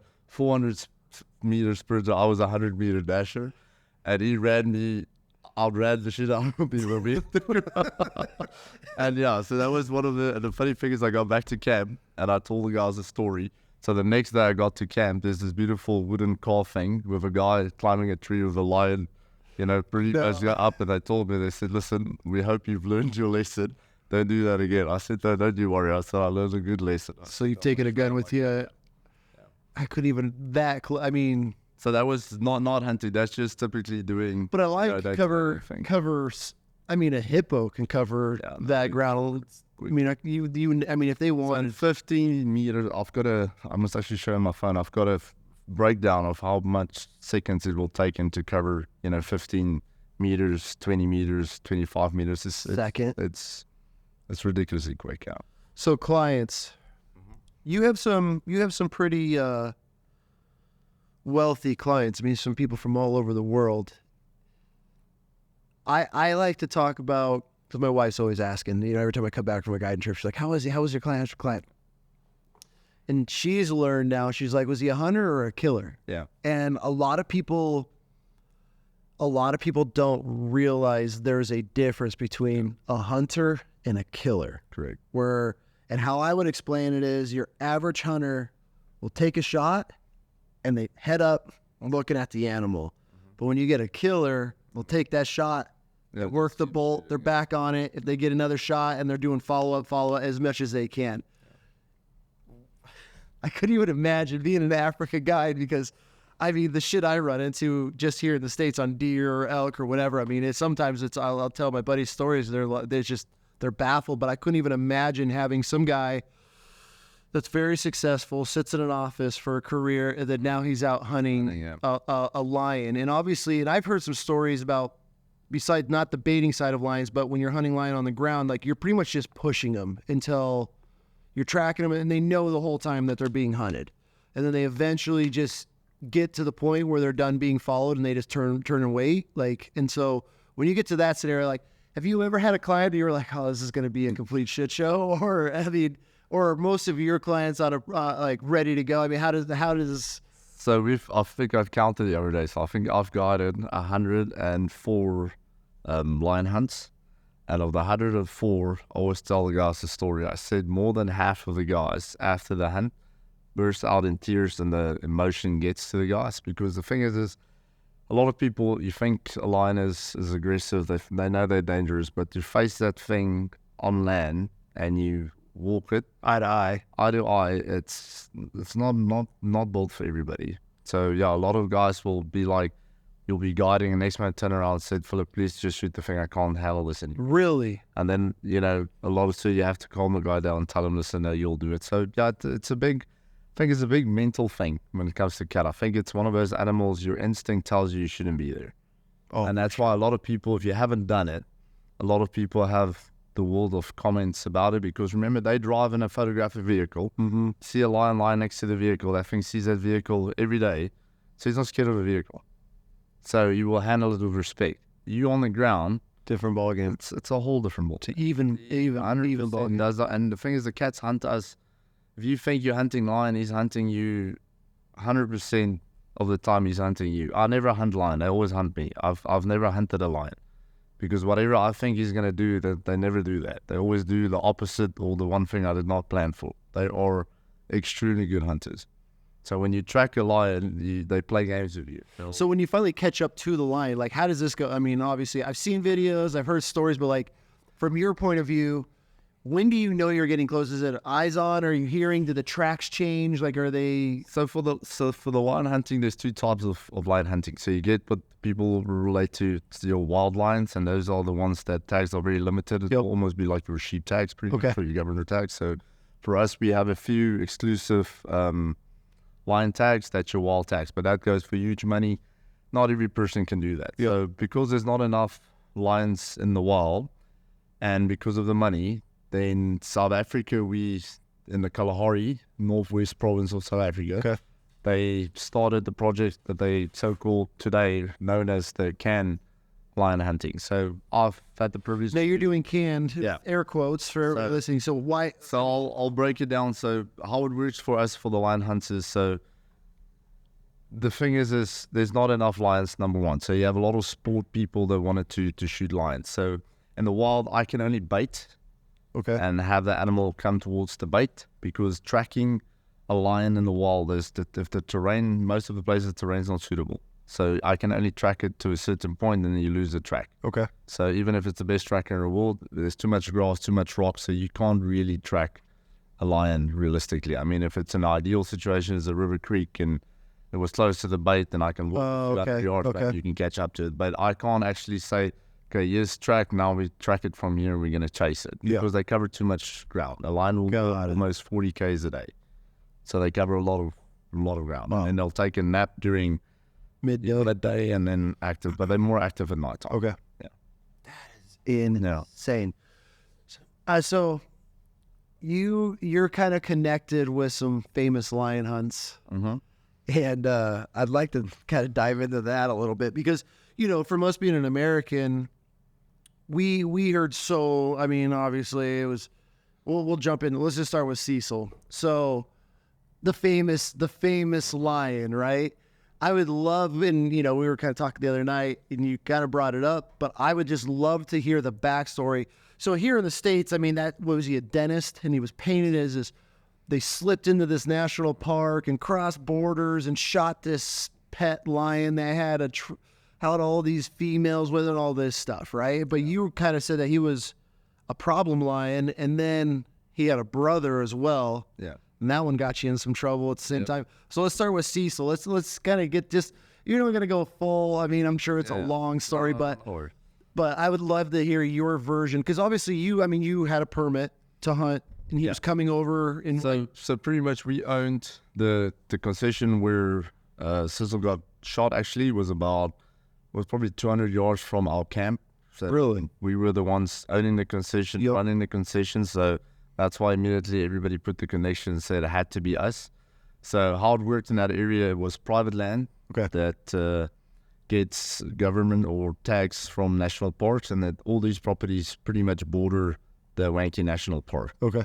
So it's not big farms. The farms is probably about, I want to say, like 8,000 acre farms. Okay. A few of them together, and then they give these guys, let's say, 4 lion tags a year and maybe 8 leopard tags a year, and then they get other quota and stuff also given to them.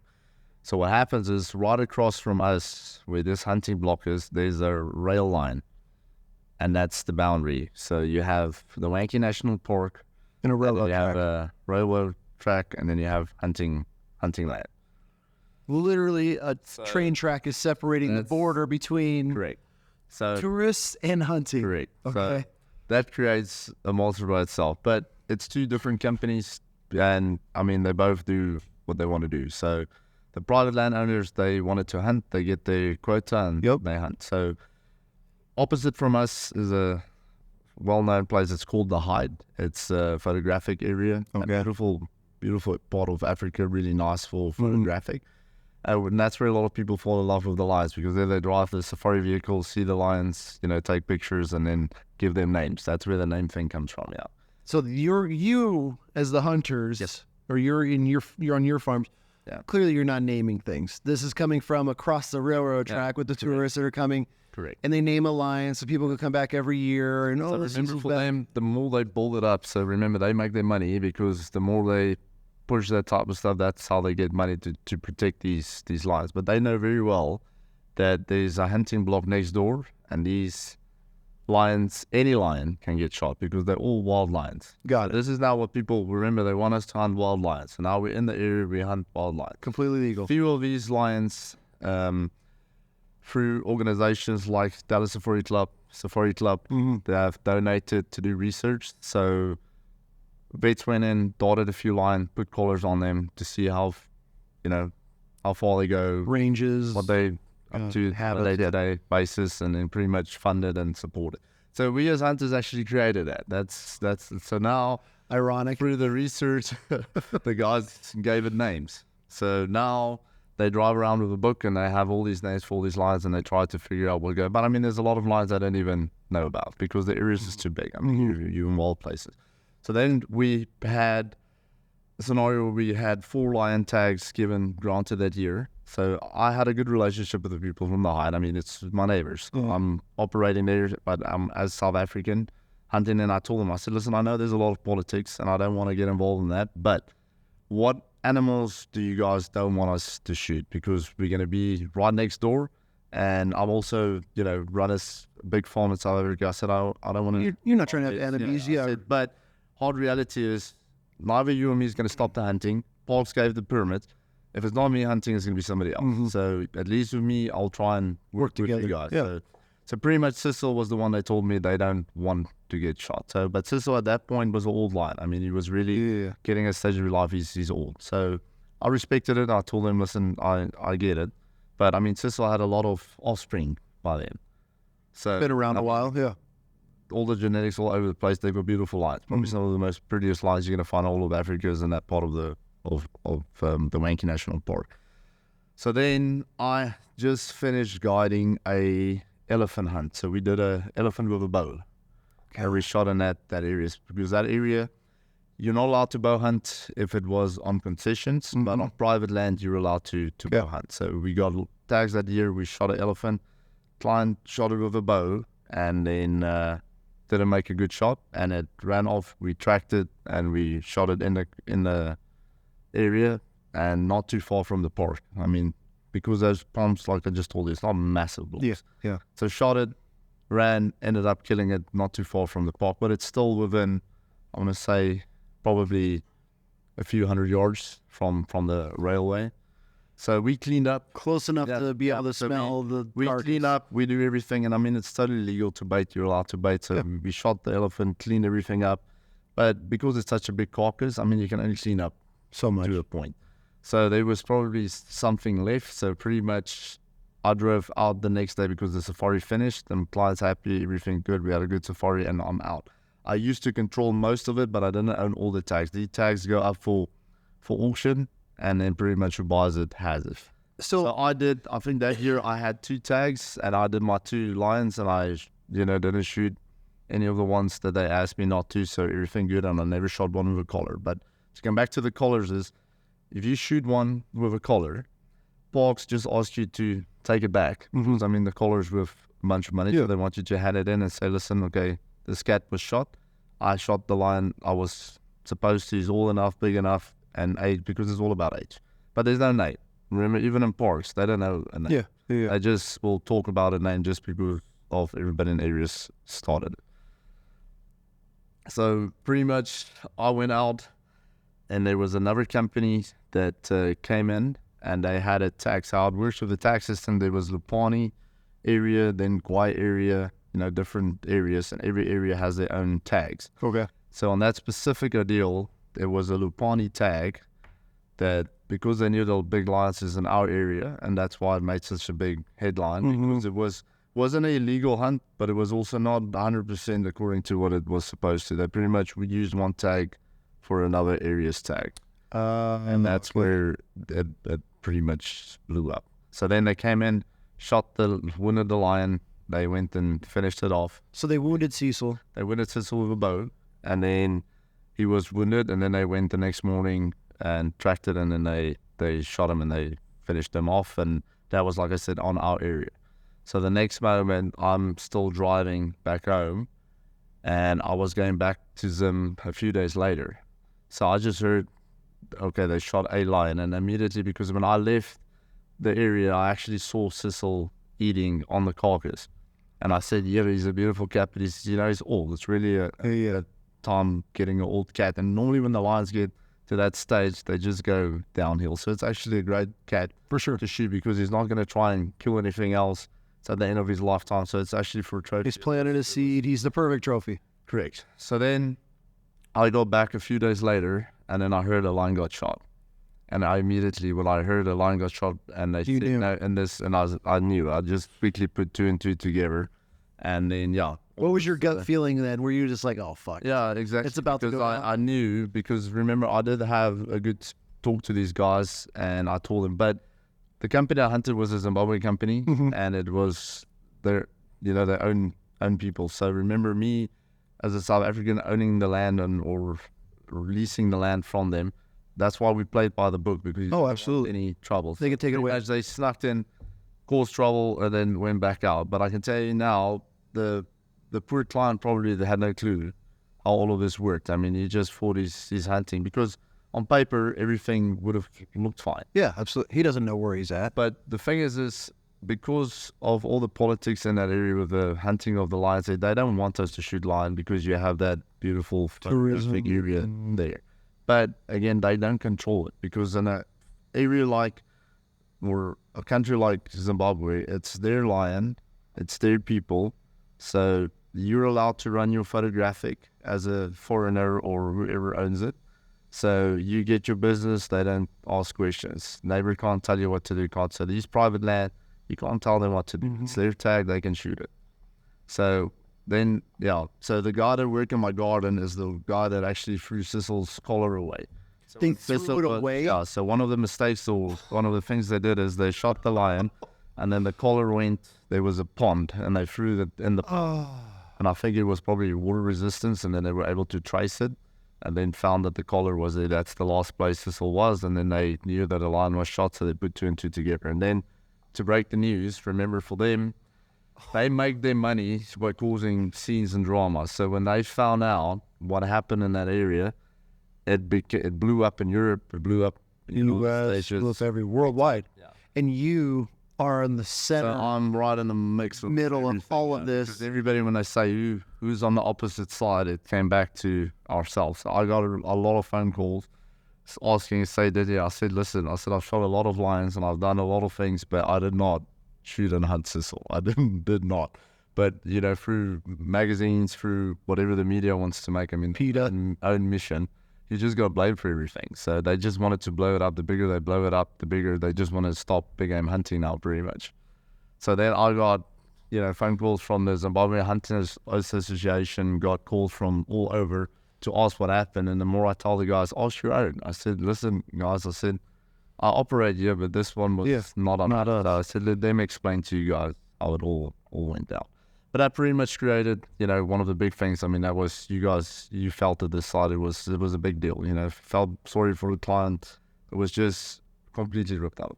And then they shut down lion for a while over there, didn't they? So then they put the farm that we were on, the farm was called Antoinette, so they put Antoinette pretty much on hold. So they said no more hunting because of what they've done now. Because again, they didn't do something completely illegal. It wasn't. But it wasn't.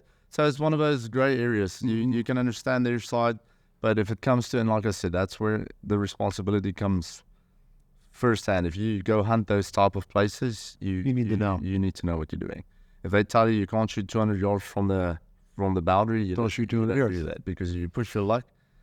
Do you think they did it like on purpose, just because it was such, not on purpose, but like they just waived all care because obviously it's your name on it, and it was such a beautiful lion, in a way, trophy lion, that they were just like, fuck it, and we're just gonna do it anyways, like just slip in, slip out. But I think a lot of those hunting companies are, especially in those areas, because you don't own it.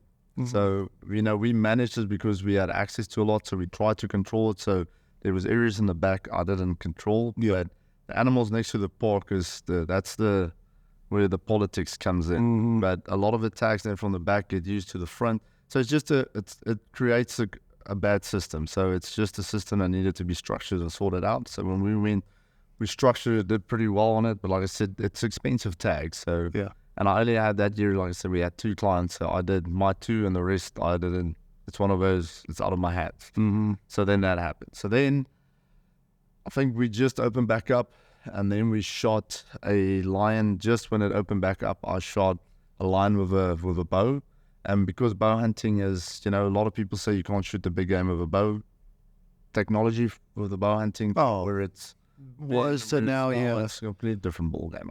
I was at some point in my career, I also said no, but it's advanced so much. It's not an animal. You got grizzly sticks or whatever those ones. I mean, you see those guys that are bearing through the fletchings on a Cape Buffalo and a shoulder shot. So full metal jackets were great on your big game, and any 2 blades. So there's some great equipment. So this next lion, bow hunting, which I could only imagine, bow hunting to be. I have such mixed feelings on bow hunting. I I love archery hunting. I have a love-hate for it. I hate it more than I love it. But there's so many animals wounded because of lack of education when it comes to the proper gear.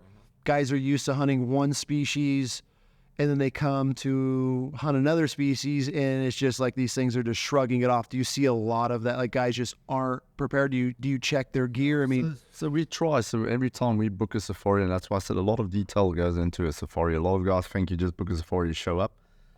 The thing is our African animals have they're hard bone structured animals, so they're very tough animals. So if you don't shoot them right, then they're going to keep you busy. So if the equipment, it definitely helps. So we always try and discuss that stuff prior. Some guys listen, some guys don't, and then they learn the hard way because it's not nice. For us hunting, the last thing I ever want to do is wound an animal. And I always tell people, for us, I have to shoot the animal down. I've shot so many down. I don't want to shoot anybody's animal down, but I'm not going to have animal suffer. So absolutely. You give a hunter the first choice option to do it.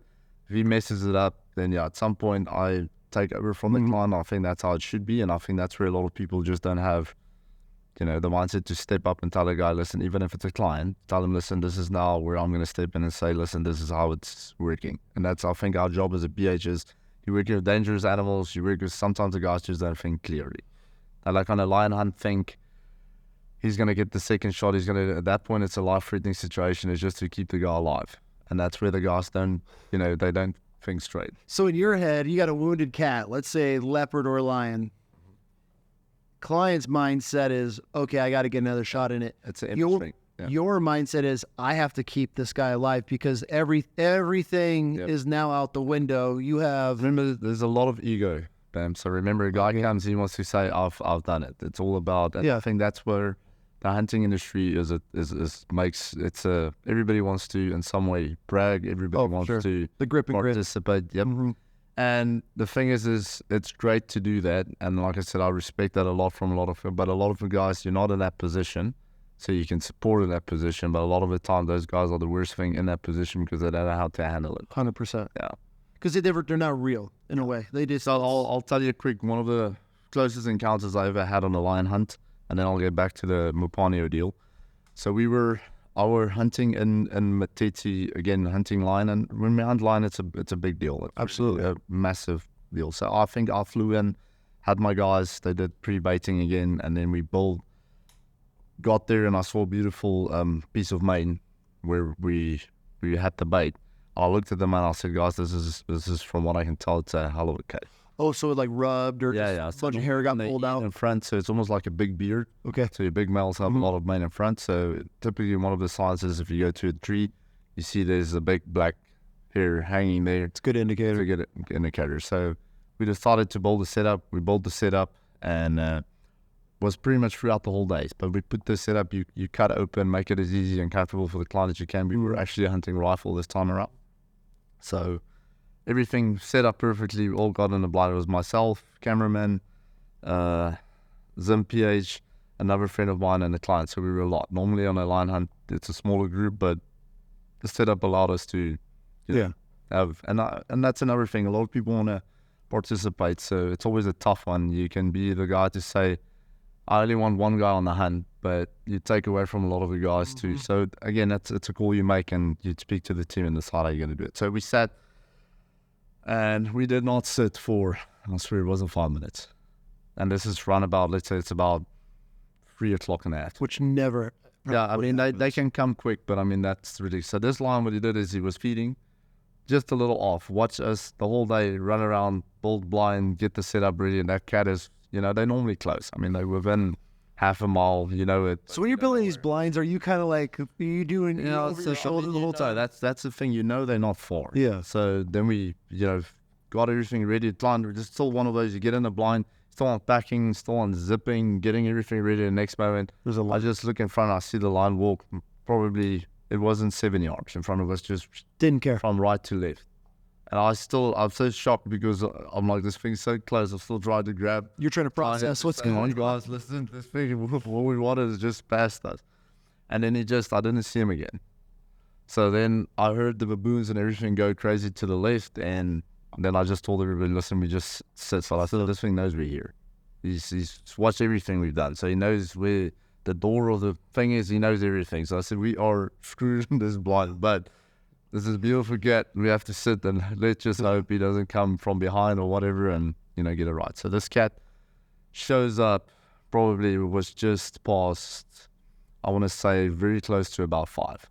I hear the baboons go berserk, and because it's dead quiet, and all of a sudden, all the birds, everything just stopped, and you don't hear them because they're so stealthy and so smooth how they come in. So I just heard the baboons, so that's indicated that something's, you know, coming. And then I heard a bush buck in the distance also bark, so I'm like, there's action. So animals are barking, kind of giving the sign. They know the big guys around. So all of a sudden, when I looked, I just saw him again now he's coming from left to right. So he's between the blind and the tree. I want to say the setup was about probably at 40 yards, because we don't want to shoot too far. Although the guys have big scope and everything, the closer you can do it. Yeah, I like to be close. It takes a lot of error out. It's also, you know, it's a intimidating feeling to be that close to a lion. Oh, 100%. Shooting it at 100 yards, shooting it at, you know, 30 yards, 40 yards is just, you know, it's a completely different ballgame. So yeah, wanted to make this nice, wanted to set up close. So we literally at 40 yards, this thing came in again at about, I want to say 13 yards. Not where it's supposed to come out. So there he stands. Pause real quick. Hold on. So you have a lion standing at 13 yards. Yeah. How are you level? So this, I mean, I can imagine a lion's back's got to be. So a lot of these cats, you know, they can be anything from 450 to 600 pounds. And it's right there. It's right there. So this time around, he's like a 45-degree angle, looking at the meat, and his butt is towards the blind. But I mean, his head, he knows. Because he checked it out. His tail was going on.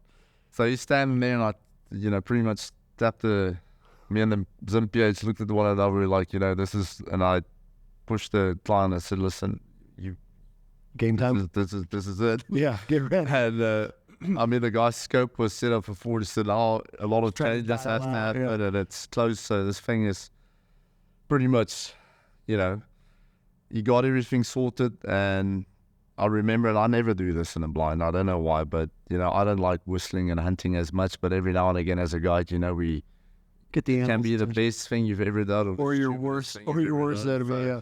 The cat's staying at an angle that I don't like, and I know I can be patient and it can come up, but you're also facing, you know, it's getting darker. Mm-hmm. It's a lot of things, and then we only have. And plus, you don't want to sit there for.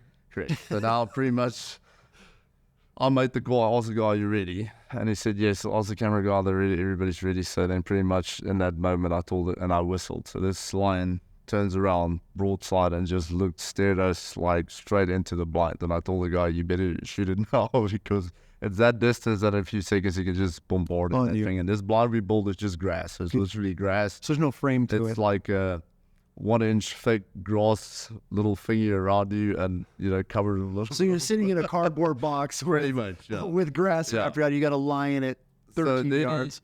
He whacked it, and the lion jumped up, but the moment he shot it, we saw it was low, like too low. So you're fucked instantly. So immediately it started roaring. So then they bite to where the arm is, and I mean, that thing, you can imagine at 12, 13 yards what it sounds like. Loud. Things going berserk, and it's, you know, just a big commotion off to the side. So I'm sitting there now. We covered in the blind. Like, I only have the holes in the front, so we don't have holes on the side. Now he's to the left of us. Now we can't see him anymore, but I can hear him.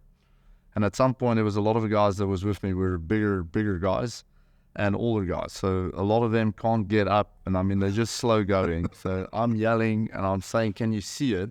And I'm trying to tell them, get another shot in it. Yeah. Because, you know, I don't think the one we did first is going to kill it. That's probably the worst thing you want to do, is shoot a lion in the forearm. So I heard the commotion. At some point, I realized, but nobody's going to do anything. So then there was a tree to the right of the blind that I built, and another one, but it's two thin trees. So I had my 470 Blaser double rifle with me.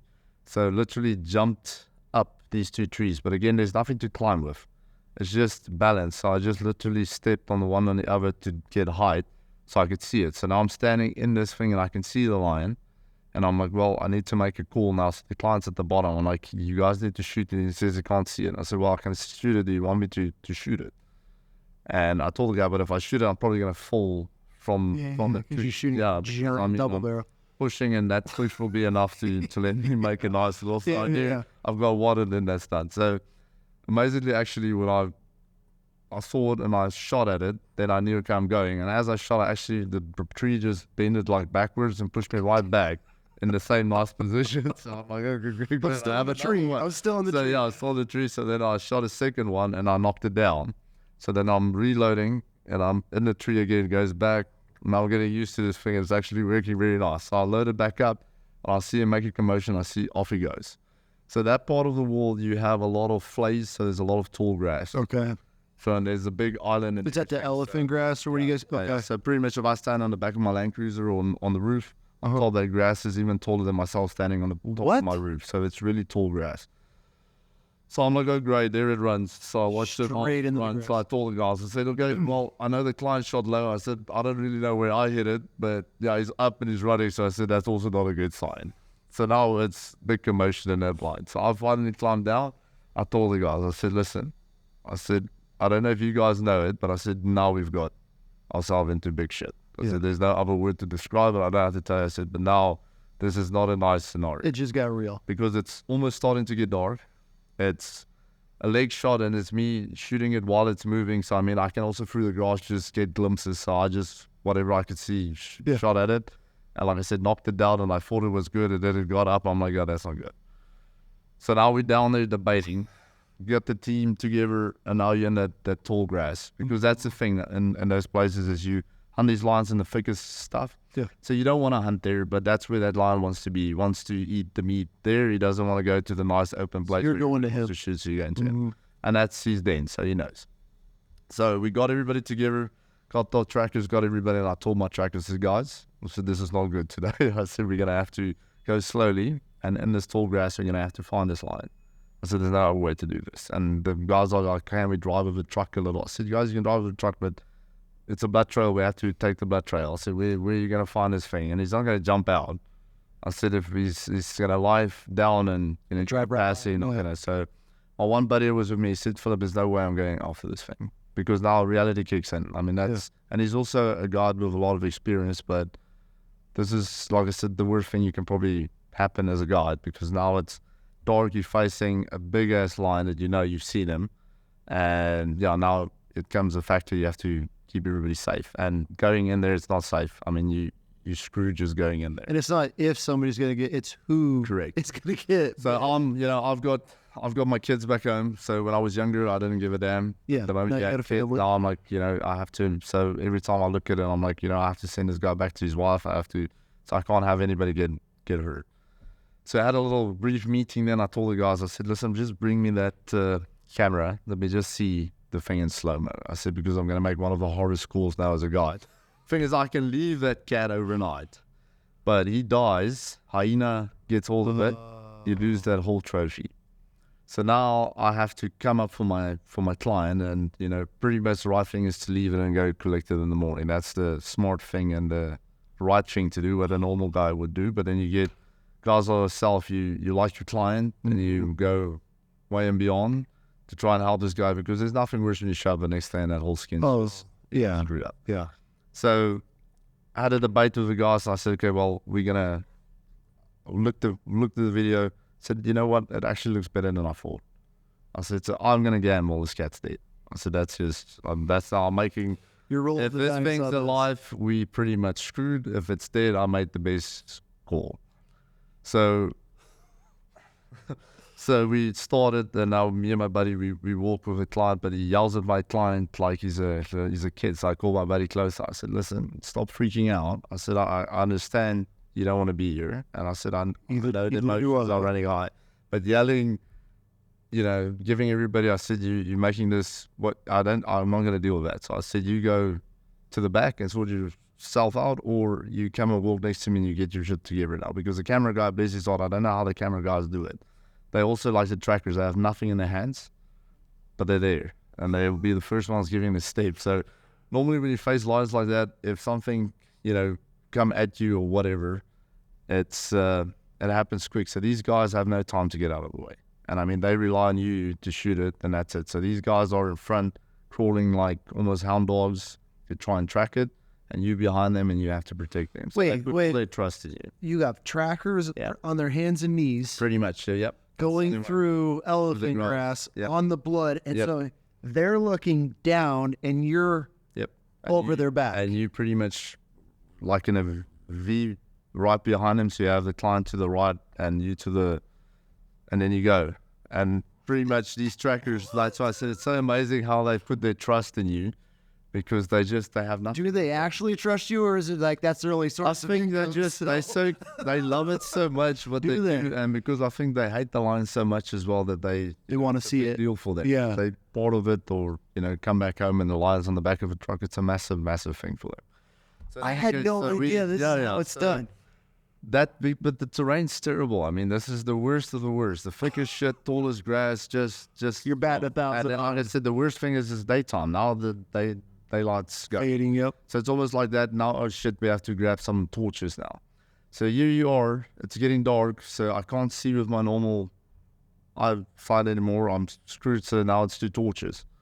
So I'm like, now it becomes even. Now we multiply the risk with even more. Now we're going in the dark. Because now your flashlight can see 10 yards. I mean, probably not even that. So here we go, and we take the tracks a little bit. So I think we're about 200 yards into this thing, and normally if you don't find it within that, the indicator is still alive. So I'm like, oh shit, this is not good. So you've gone past as far as you want. So I'm like, normally we push the limit to say, listen, we come back tomorrow, because now we've done what we needed to, and it's slow. And at some point I told them, I said, guys, listen, let's just push another, I can't remember if it was 50 or 70 yards or whatever. Which probably takes you a while in that grass. They're on their hands and knees. So going 100 yards, exactly. It takes a long time. Couple hour at least. So it went from the flay, then it went to a big island. So the island just have more thicker stuff. So now it's like you're literally crawling like a leopard in there to try and just move. So the trackers go, I'm also crawling. So I can't stand anymore. I'm also on my hands and knees, and now it's little by little. So you go. So at some point they lost the track, and the trackers crawled slightly to the left, but I keep them all, very close together. But they lost it for just a little. So I'm also crawling around there on my all fours to figure out where the track is. So also tracking that I normally wouldn't do, but now we're getting later, and I know it's just a few yards to push. So I'm like, I want to get this shit done. You can literally just look, and there could be a lion face to face with you at any moment. You know what happened to me being clever. So now we keep going slowly, and the next moment when they lost the track, now I get impatience, because that's typically now the thing. Now I know better, but again, now I'm going to trust my instinct. I'm like, I'm going to find this thing through this thicket so we can just get into the hopefully open again, or I'm going to find him in this thicket. But if it's going to be somebody, I said, well, let it be me, because I have the gun with me, and I've been in a few situations before, so I'm like, I'm probably the best thing out there to hopefully get the job done. But I knew if I'm going to shoot, it's probably no time to aim or whatever. But I just, the whole time I believe this cat's dead. The whole time in myself, I told myself it has to be. So I feel like I'm down for some shit. I mean, I've done some dumb stuff in my life where I was like, one or the other, I'm coming out a hero or dead, right? But, and I feel like I'm that guy that's always just, I'm in. Like, hey, this is what okay, cool. I never, but this situation, I'd be like, do we got a sat phone? Like, I'm gonna call the wife real quick. Let the kids know I love them, because, like, it's in any moment you've gone past what your comfort zone of tracking them. It's on this thick island. Everybody's on their hands. How many guns are there at this? So we had 3 guns. Okay. Yeah. So, but the thing is, in that situation, is because it's so thick, even if I have 7 guns, I'm not any safer. It's almost the more guns there is, the worse, because then you risk the chance of people. Which I want to get into after, once we find this line. I want to, because I know things could get wild. I pretty much, the team, we were crawling around, and then we had a final discussion with them, and I said, guys, listen, my gut tells me we need to go a little bit more. I said, everything tells me I shoot it. But I said, my gut honestly tells me I must What are they thinking? So they look back at me. If the boss said we go. Yeah. It's that type of thing. So I told them, I said, I love you guys dearly, but I said, if you guys tell me, I said, let's just push a little bit.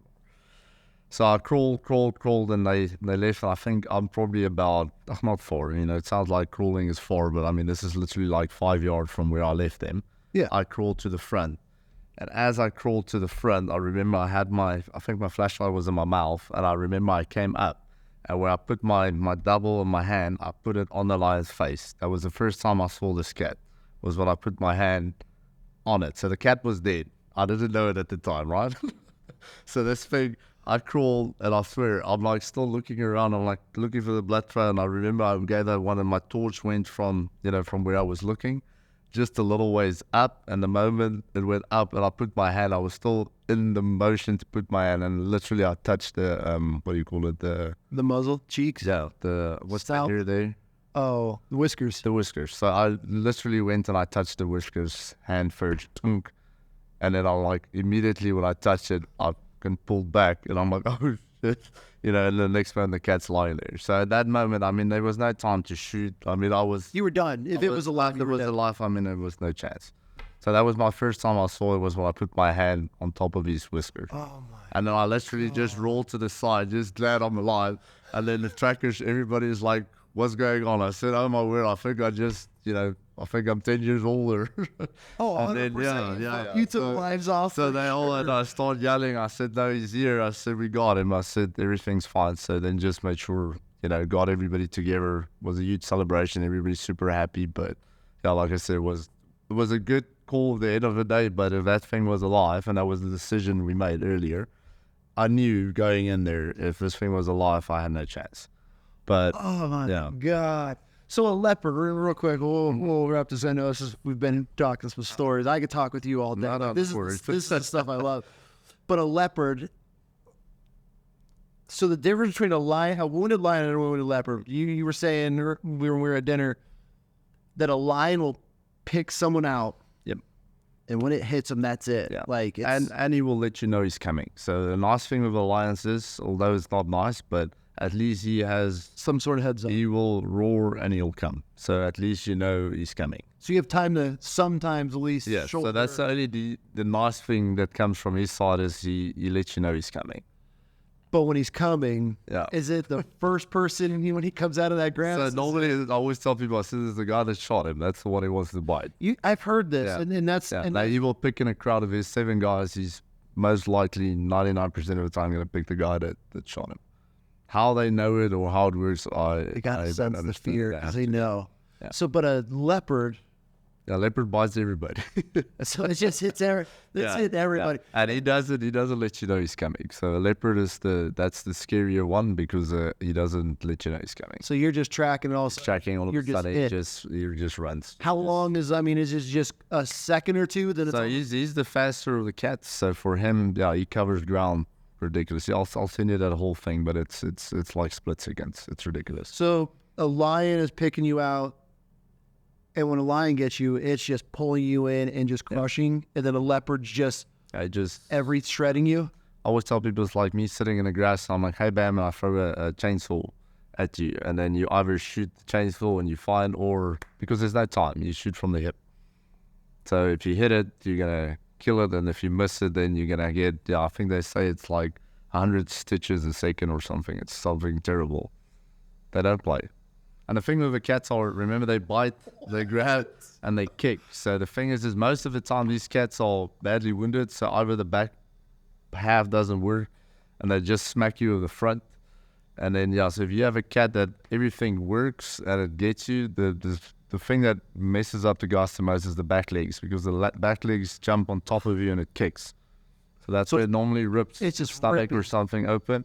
It will normally try and bite you in the neck with it, and then the hands goes behind your head, and then they normally like to rip your, pretty much. And that's in a second or two. Seconds, yeah. And then he's off, and then he bites the next one or the next one. Well, you're trying to not shoot the dude that's getting attacked by. It's too quick. So even if you want it, you can be the best shot in the world. That happens too quick, and because you have grass, it's not an open.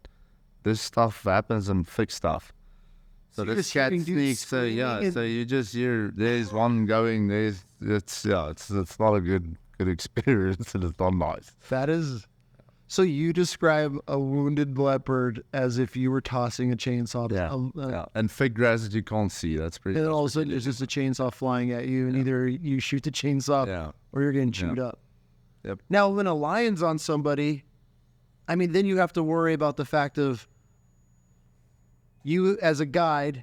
I have to get to the longer this lion is on my client track, the more damage is going to probability of him dying is increasing by the millisecond. But you also know if you shoot, and that, the thing is, the guy normally gets mauled. He's rolling, kicking, and I mean screaming. Yes. And then, so our big thing is not to try and hit the guy. So the best thing for us is we normally run at it, and that's the thing. Not everybody is built for that, so you have to actually run towards where this is happening, and get the barrel in a position that you can actually see where you're shooting, not from a scope, thinking where you're shooting, because at that point, at that distance, you're going to be shooting low, right? So which your client. if I'm aiming with a scope or whatever, I'm probably going to shoot low.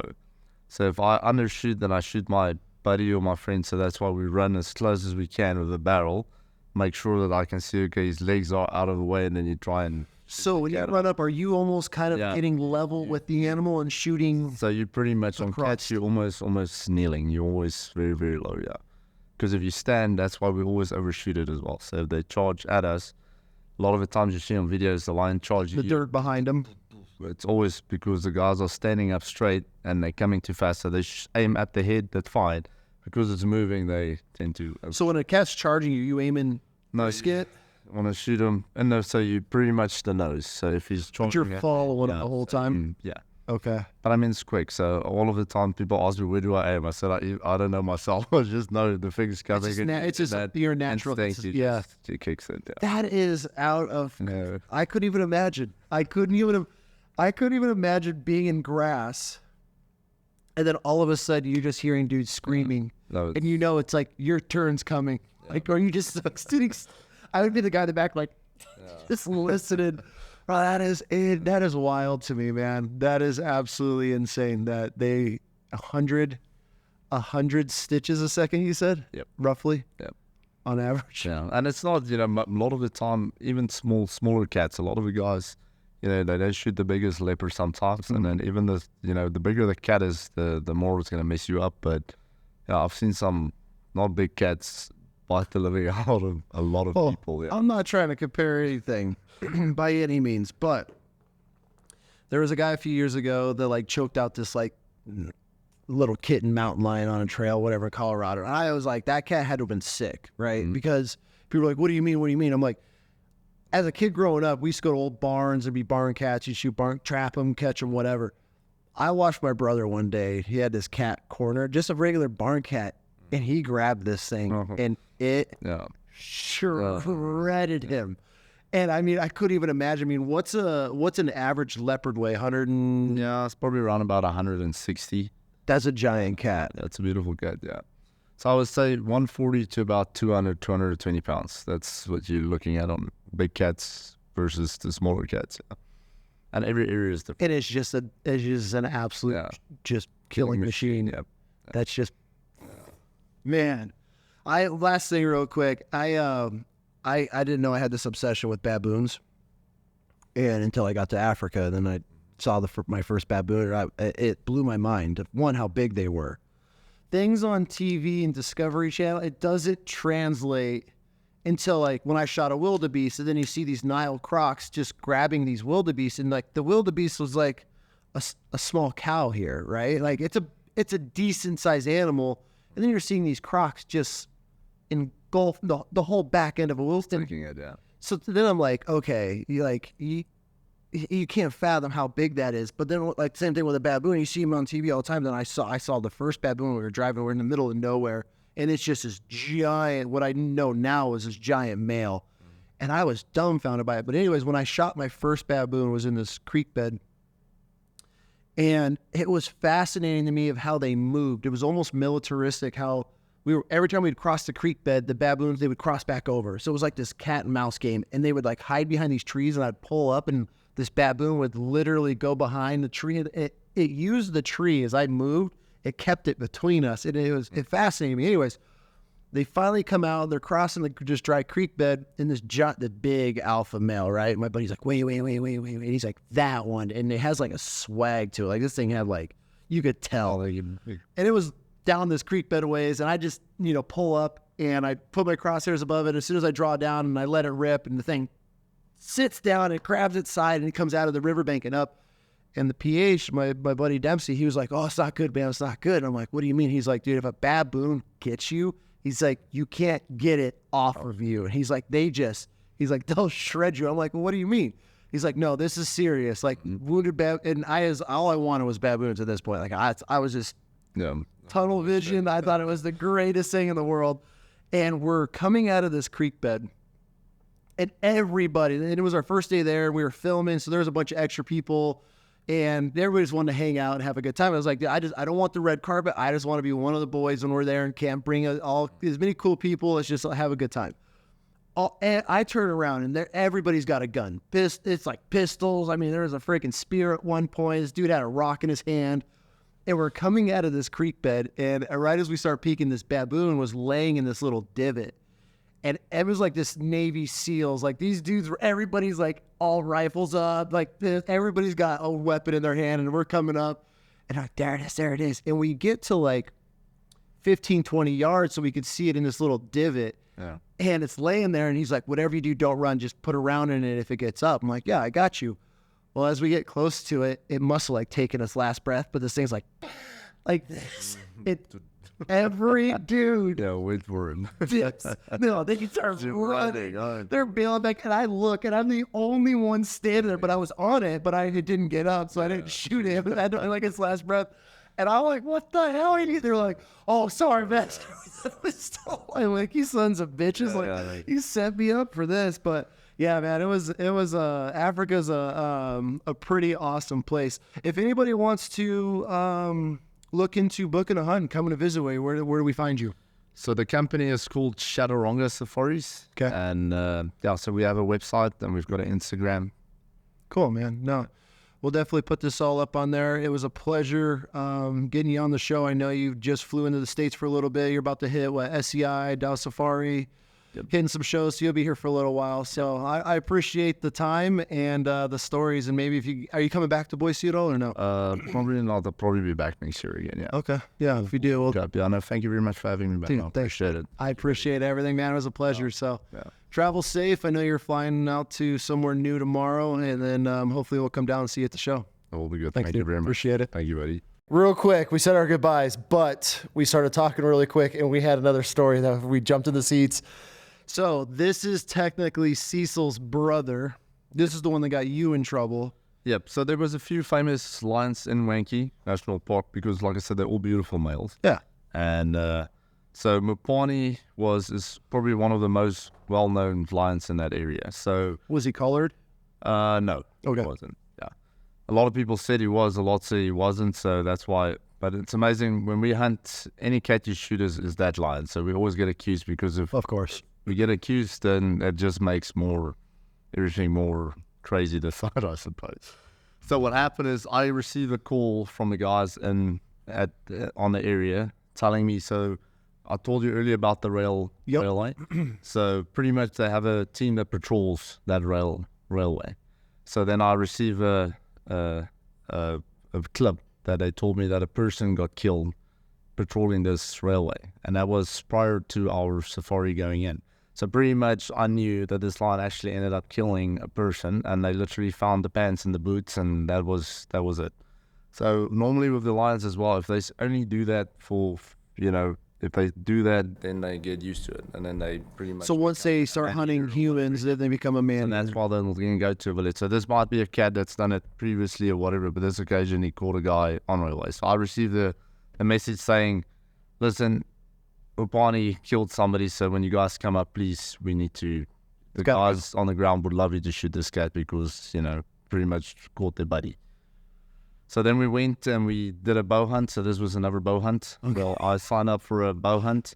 And again, just makes it so much, as a bow hunt, it just takes everything again to the next level. So we shot a giraffe, baited, got the cat on bait, cat came in beautifully. My client, first day we couldn't get a shot in. It came and drank water and snuck in. I mean, beautiful. We're sitting there in the blind, and it's this beautiful pond in Africa. And the next moment, here comes this big cat just after 6, just coming in, drinking water across the pond. Drank his water, and normally they would come straight to the bait. He didn't even look at the bait, just drank water and he winked. So I'm like, the guy said, do we say? I said, listen, we're not set up to shoot a little bit later, whatever. I said, listen, let's just get out of here, we'll come back. So the next day we had the setup. Lion showed up at 4 o'clock, just past 4. Okay. This big boy came in with his group, and again, we normally don't shoot in prides, but on this occasion, because we knew this lion was the lion that Just killed somebody. that was the one we were targeting, and we knew there was a lot of other beautiful males that can take. Not only just killed somebody, just ate somebody. Pretty much. Okay. So we had the setup, had a blind setup.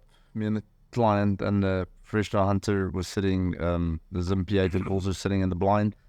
Lions came in from, like I said, from 4 o'clock, but the male never, we saw him, but he never came to where he needed to be. And remember, on lion hunt, we want everything to be perfect. Because, like the previous story, you don't want that to happen. We want to have a nice clean shot right where we can see the thing. Lessons were learned from before. Like we wanted to die nicely, and we don't want to put ourselves in a bad position. So what ended up happening is the cat came in, I think it was just past 7. So we had those green lights or kill lights set up. So the cat came in perfectly, beautifully. And I mean, I think it was 24 yards. And we had the client aim at it. I told him, I said, listen, this is as close as you're going to get to a wild lion. It doesn't get much better than this. So anytime you're ready, you're going to take your shot. So he shot, and I think he shot just to, when you shoot with a bow, it just, the limb hit the blind because it's in the dark. So it clipped it. And then the arrow jumped up just a little high. So he just shot it just too high. So the moment it hit it, I'm like, oh my, this also doesn't look. Did he have luminox on it so you can see? He did. Okay, So I saw the luminox, and I'm like, I mean, we were shooting a little bit towards down. We were an elevated blind. Because again, sitting on ground with lions is also a different, Yeah, you can do Then you can be higher up, is just nicer. So shot from that angle. It wasn't crazy about the shot, but the lion got up and it ran off. So remember, the park is very close to us also there. So let's say we were 500 yards from the rail line. So I knew this lion can run straight back into the park. So I told the client, doesn't help we push this cat. I said, this cat, either you shot this thing and it's going to be dead if you clipped it. So I'll go a little bit. But if we don't see blood or don't see anything, my recommendation is pull out and we redo tomorrow, because now it comes down. I know you hit it, so we're all in agreement, but I don't know if you clipped any laws or anything. Yeah. So we pushed it a little bit. I saw the lion, and again, now this is one of the tough calls as well. Me and the Zimpiate have to decide that we shoot it down, and we drove and saw the lion, but now it's a bow hunter. He would like to have a bow kill on the highest rank. So now realistically, I'm like, we have to shoot it down. That's the one thing. Yeah.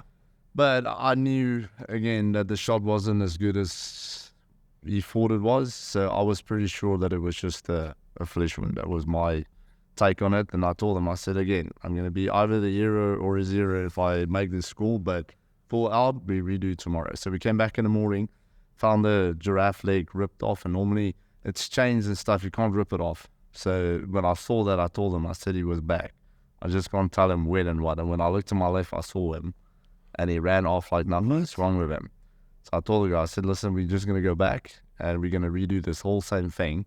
But I have to report within 24 hours of shooting a big game animal. We have to report to national parks. Wounded or we not. report to national parks, then everybody gets involved. So remember, we're now at this place where everybody, I mean, you don't even shoot it yet, then you're already on the front page. So I knew if we now make this call and tell everybody, everybody's going to get involved. And I mean, they're not going to get a chance with a bow again.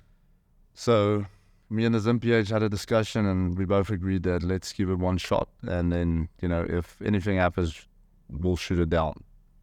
And we sat, I think the group came in again around about 5. But then no sign of the male. And then probably, I think it was literally about the time we shot it the previous day, like within 5 minutes in that time frame. Really? That thing came came in. Back. And same place, same setup. So I told the guy, well, listen, this is your moment. And I looked at the time. You're doing a lot of... We have like 10 minutes to report. We shot this thing in any case. You better shoot Really? quick. So the cat stood and he made his shot and again clipped that thing again. Oh, Shot high again, but luckily this time he clipped the spine. So then that big lion went set up straight and it made all the noise but couldn't go anywhere. So then we just went down and shot it. put it on with him, yeah. But then to try and load that cat with the others being around, it was, like I said, it's some intense stuff that takes place when you have to load it, because you have this big cat and nobody wants to get off the truck to help you load it. Because you have his perch? Yeah, because you have, the line surrounded by their... is there. Now, are they super territorial? Like if a male gets killed, because like how baboons, like they went crazy, like some of the things... So they protect their area, and I mean, they want to know what's wrong, so they pretty much stick their ground. So, but the thing is, at the end of the day, Mupan was not the lion we shot. We shot a beautiful cat that was right in its prime. I think he probably took the pride over from Mupan because Mupan again was getting an old cat. Got it. But because he's such a well-named cat, a known cat, I could have shot him if I saw him, but this was a much better cat to shoot because this was the one that they wanted me to go after. But they named them Mupan, and that was the one they wanted me to shoot. So then we shot it, everything above board, no problems, perfectly. I was not even back in camp yet. Then I received calls that Mupan got wounded. Mupan did this, we baited the thing out, names all over the... So the whole... That's when Josh called me and said, I'm all over PETA. I said, hey, what am I doing on PETA? I said, I shot a lion in Africa like a lot of other lions get shot every day. I said, like every time gets special treatment when I shoot a lion in Africa, man. It was a beautiful cat, beautiful hunt, and then I wrote all the articles, but that was the man-eater. The one that you killed was the man-eater. That was the one. But they just named it. Correct. And like I said, so that side of the world, you are a hero. Everybody's so grateful, so thankful. Our side of the world, you're the villain. I'm the baddest thing that ever happened on planet Earth, because how do I dare shoot a lion? How long was it before because when you're in the anti's crosshairs, they're ruthless, and they're just relentless. How long? Because I haven't made it on PETA, and I don't plan on it, but I get put in some anti-hunting groups, and man, they come at you from from the time that first question, how the hell did they already have the story before you made it back to camp? So the thing is, in that area, because you're right next to that photographic camp, so again, we're surrounded with photographing. So I think the trackers go to camp. They're all talking. Say, oh, we shot. And they're buddies, even though they're working they for... want to blow it up, and then they hope that our paperwork or something is not in place. So like the Cecil deal, that it gives them reason to jump on it. Because I mean, it's already stressful when you hunt those things. You want it to be perfect. Yeah. And then the nice thing is we ended up killing that beautiful lion with an ethical kill with a bow. Everything legal. Everything was above board. So every article they ever wrote, anything, it's the funniest thing. They like, this one got shot, blah, blah, blah, the whole story right at the end, but it was a legal hunt. I'm like, well, why the hell did we write an article about it then? I mean, it's just another day in Africa. That's what it is. Another day in Africa. But how long, how about, like, I mean, you've gone through it enough. Is it a week? You just got to like lay low for a week? Or is it honestly the most precious probably that first week, but it's like any publicity, for us, if they go at you, but it's actually, I've received so many calls of guys that wanted to hunt lion. Oh, for sure. Great marketing. Offhand, that's like, you get a call, a guy says, oh, you're terrible and wish you die or whatever. And the next day you get a guy that says, please, this is my lifelong dream. Can I please do this? I want a lion just like that. Different type of people. Yeah. Like I said, for us, it's actually, for me, the greedies do me a favor when they go for us, because they literally push the marketing for us. And the thing is, it doesn't matter how we do it, you're never going to stop it. No. Africa is always going to hunt. Africa is always going to have their lions, but they have to manage it, and that's why those decisions come from on top. But we just do what we're told, and you just make sure you do it right. That's the only thing we can do. Yeah. Name, no name. A lion is a lion, it's a wild lion. That's what it is. That's what it's intended to be. It's the names. It's the names that get you. Why would you give it a name that everybody gets excited? All downhill from there. Yeah. Oh man, well thanks again, dude. We wanted to hear that story, so you were playing that voice. Do you want me to play that? Yeah, I'll have you send it to me too. But yeah, we'll put it in here. And the guy's just you can hear it. he's just so relaxed. Mupan, he ate a railroad worker. That's hilarious. Well, cool, man. I know you got to fly out, but I really appreciate the time again. And then I'd love to have you back on next time you're back in the States. Let's. I'm sure you'll have some new stories. Thanks, man. Thank you, buddy. Thank you, Phil. There's no problem. You'll do as you said. There's a sad news in this side. Mupan have killed a person into our farm there. The person works at railways. He was checking the railway line, then was killed the day before yesterday by Mupan lion. Thank you.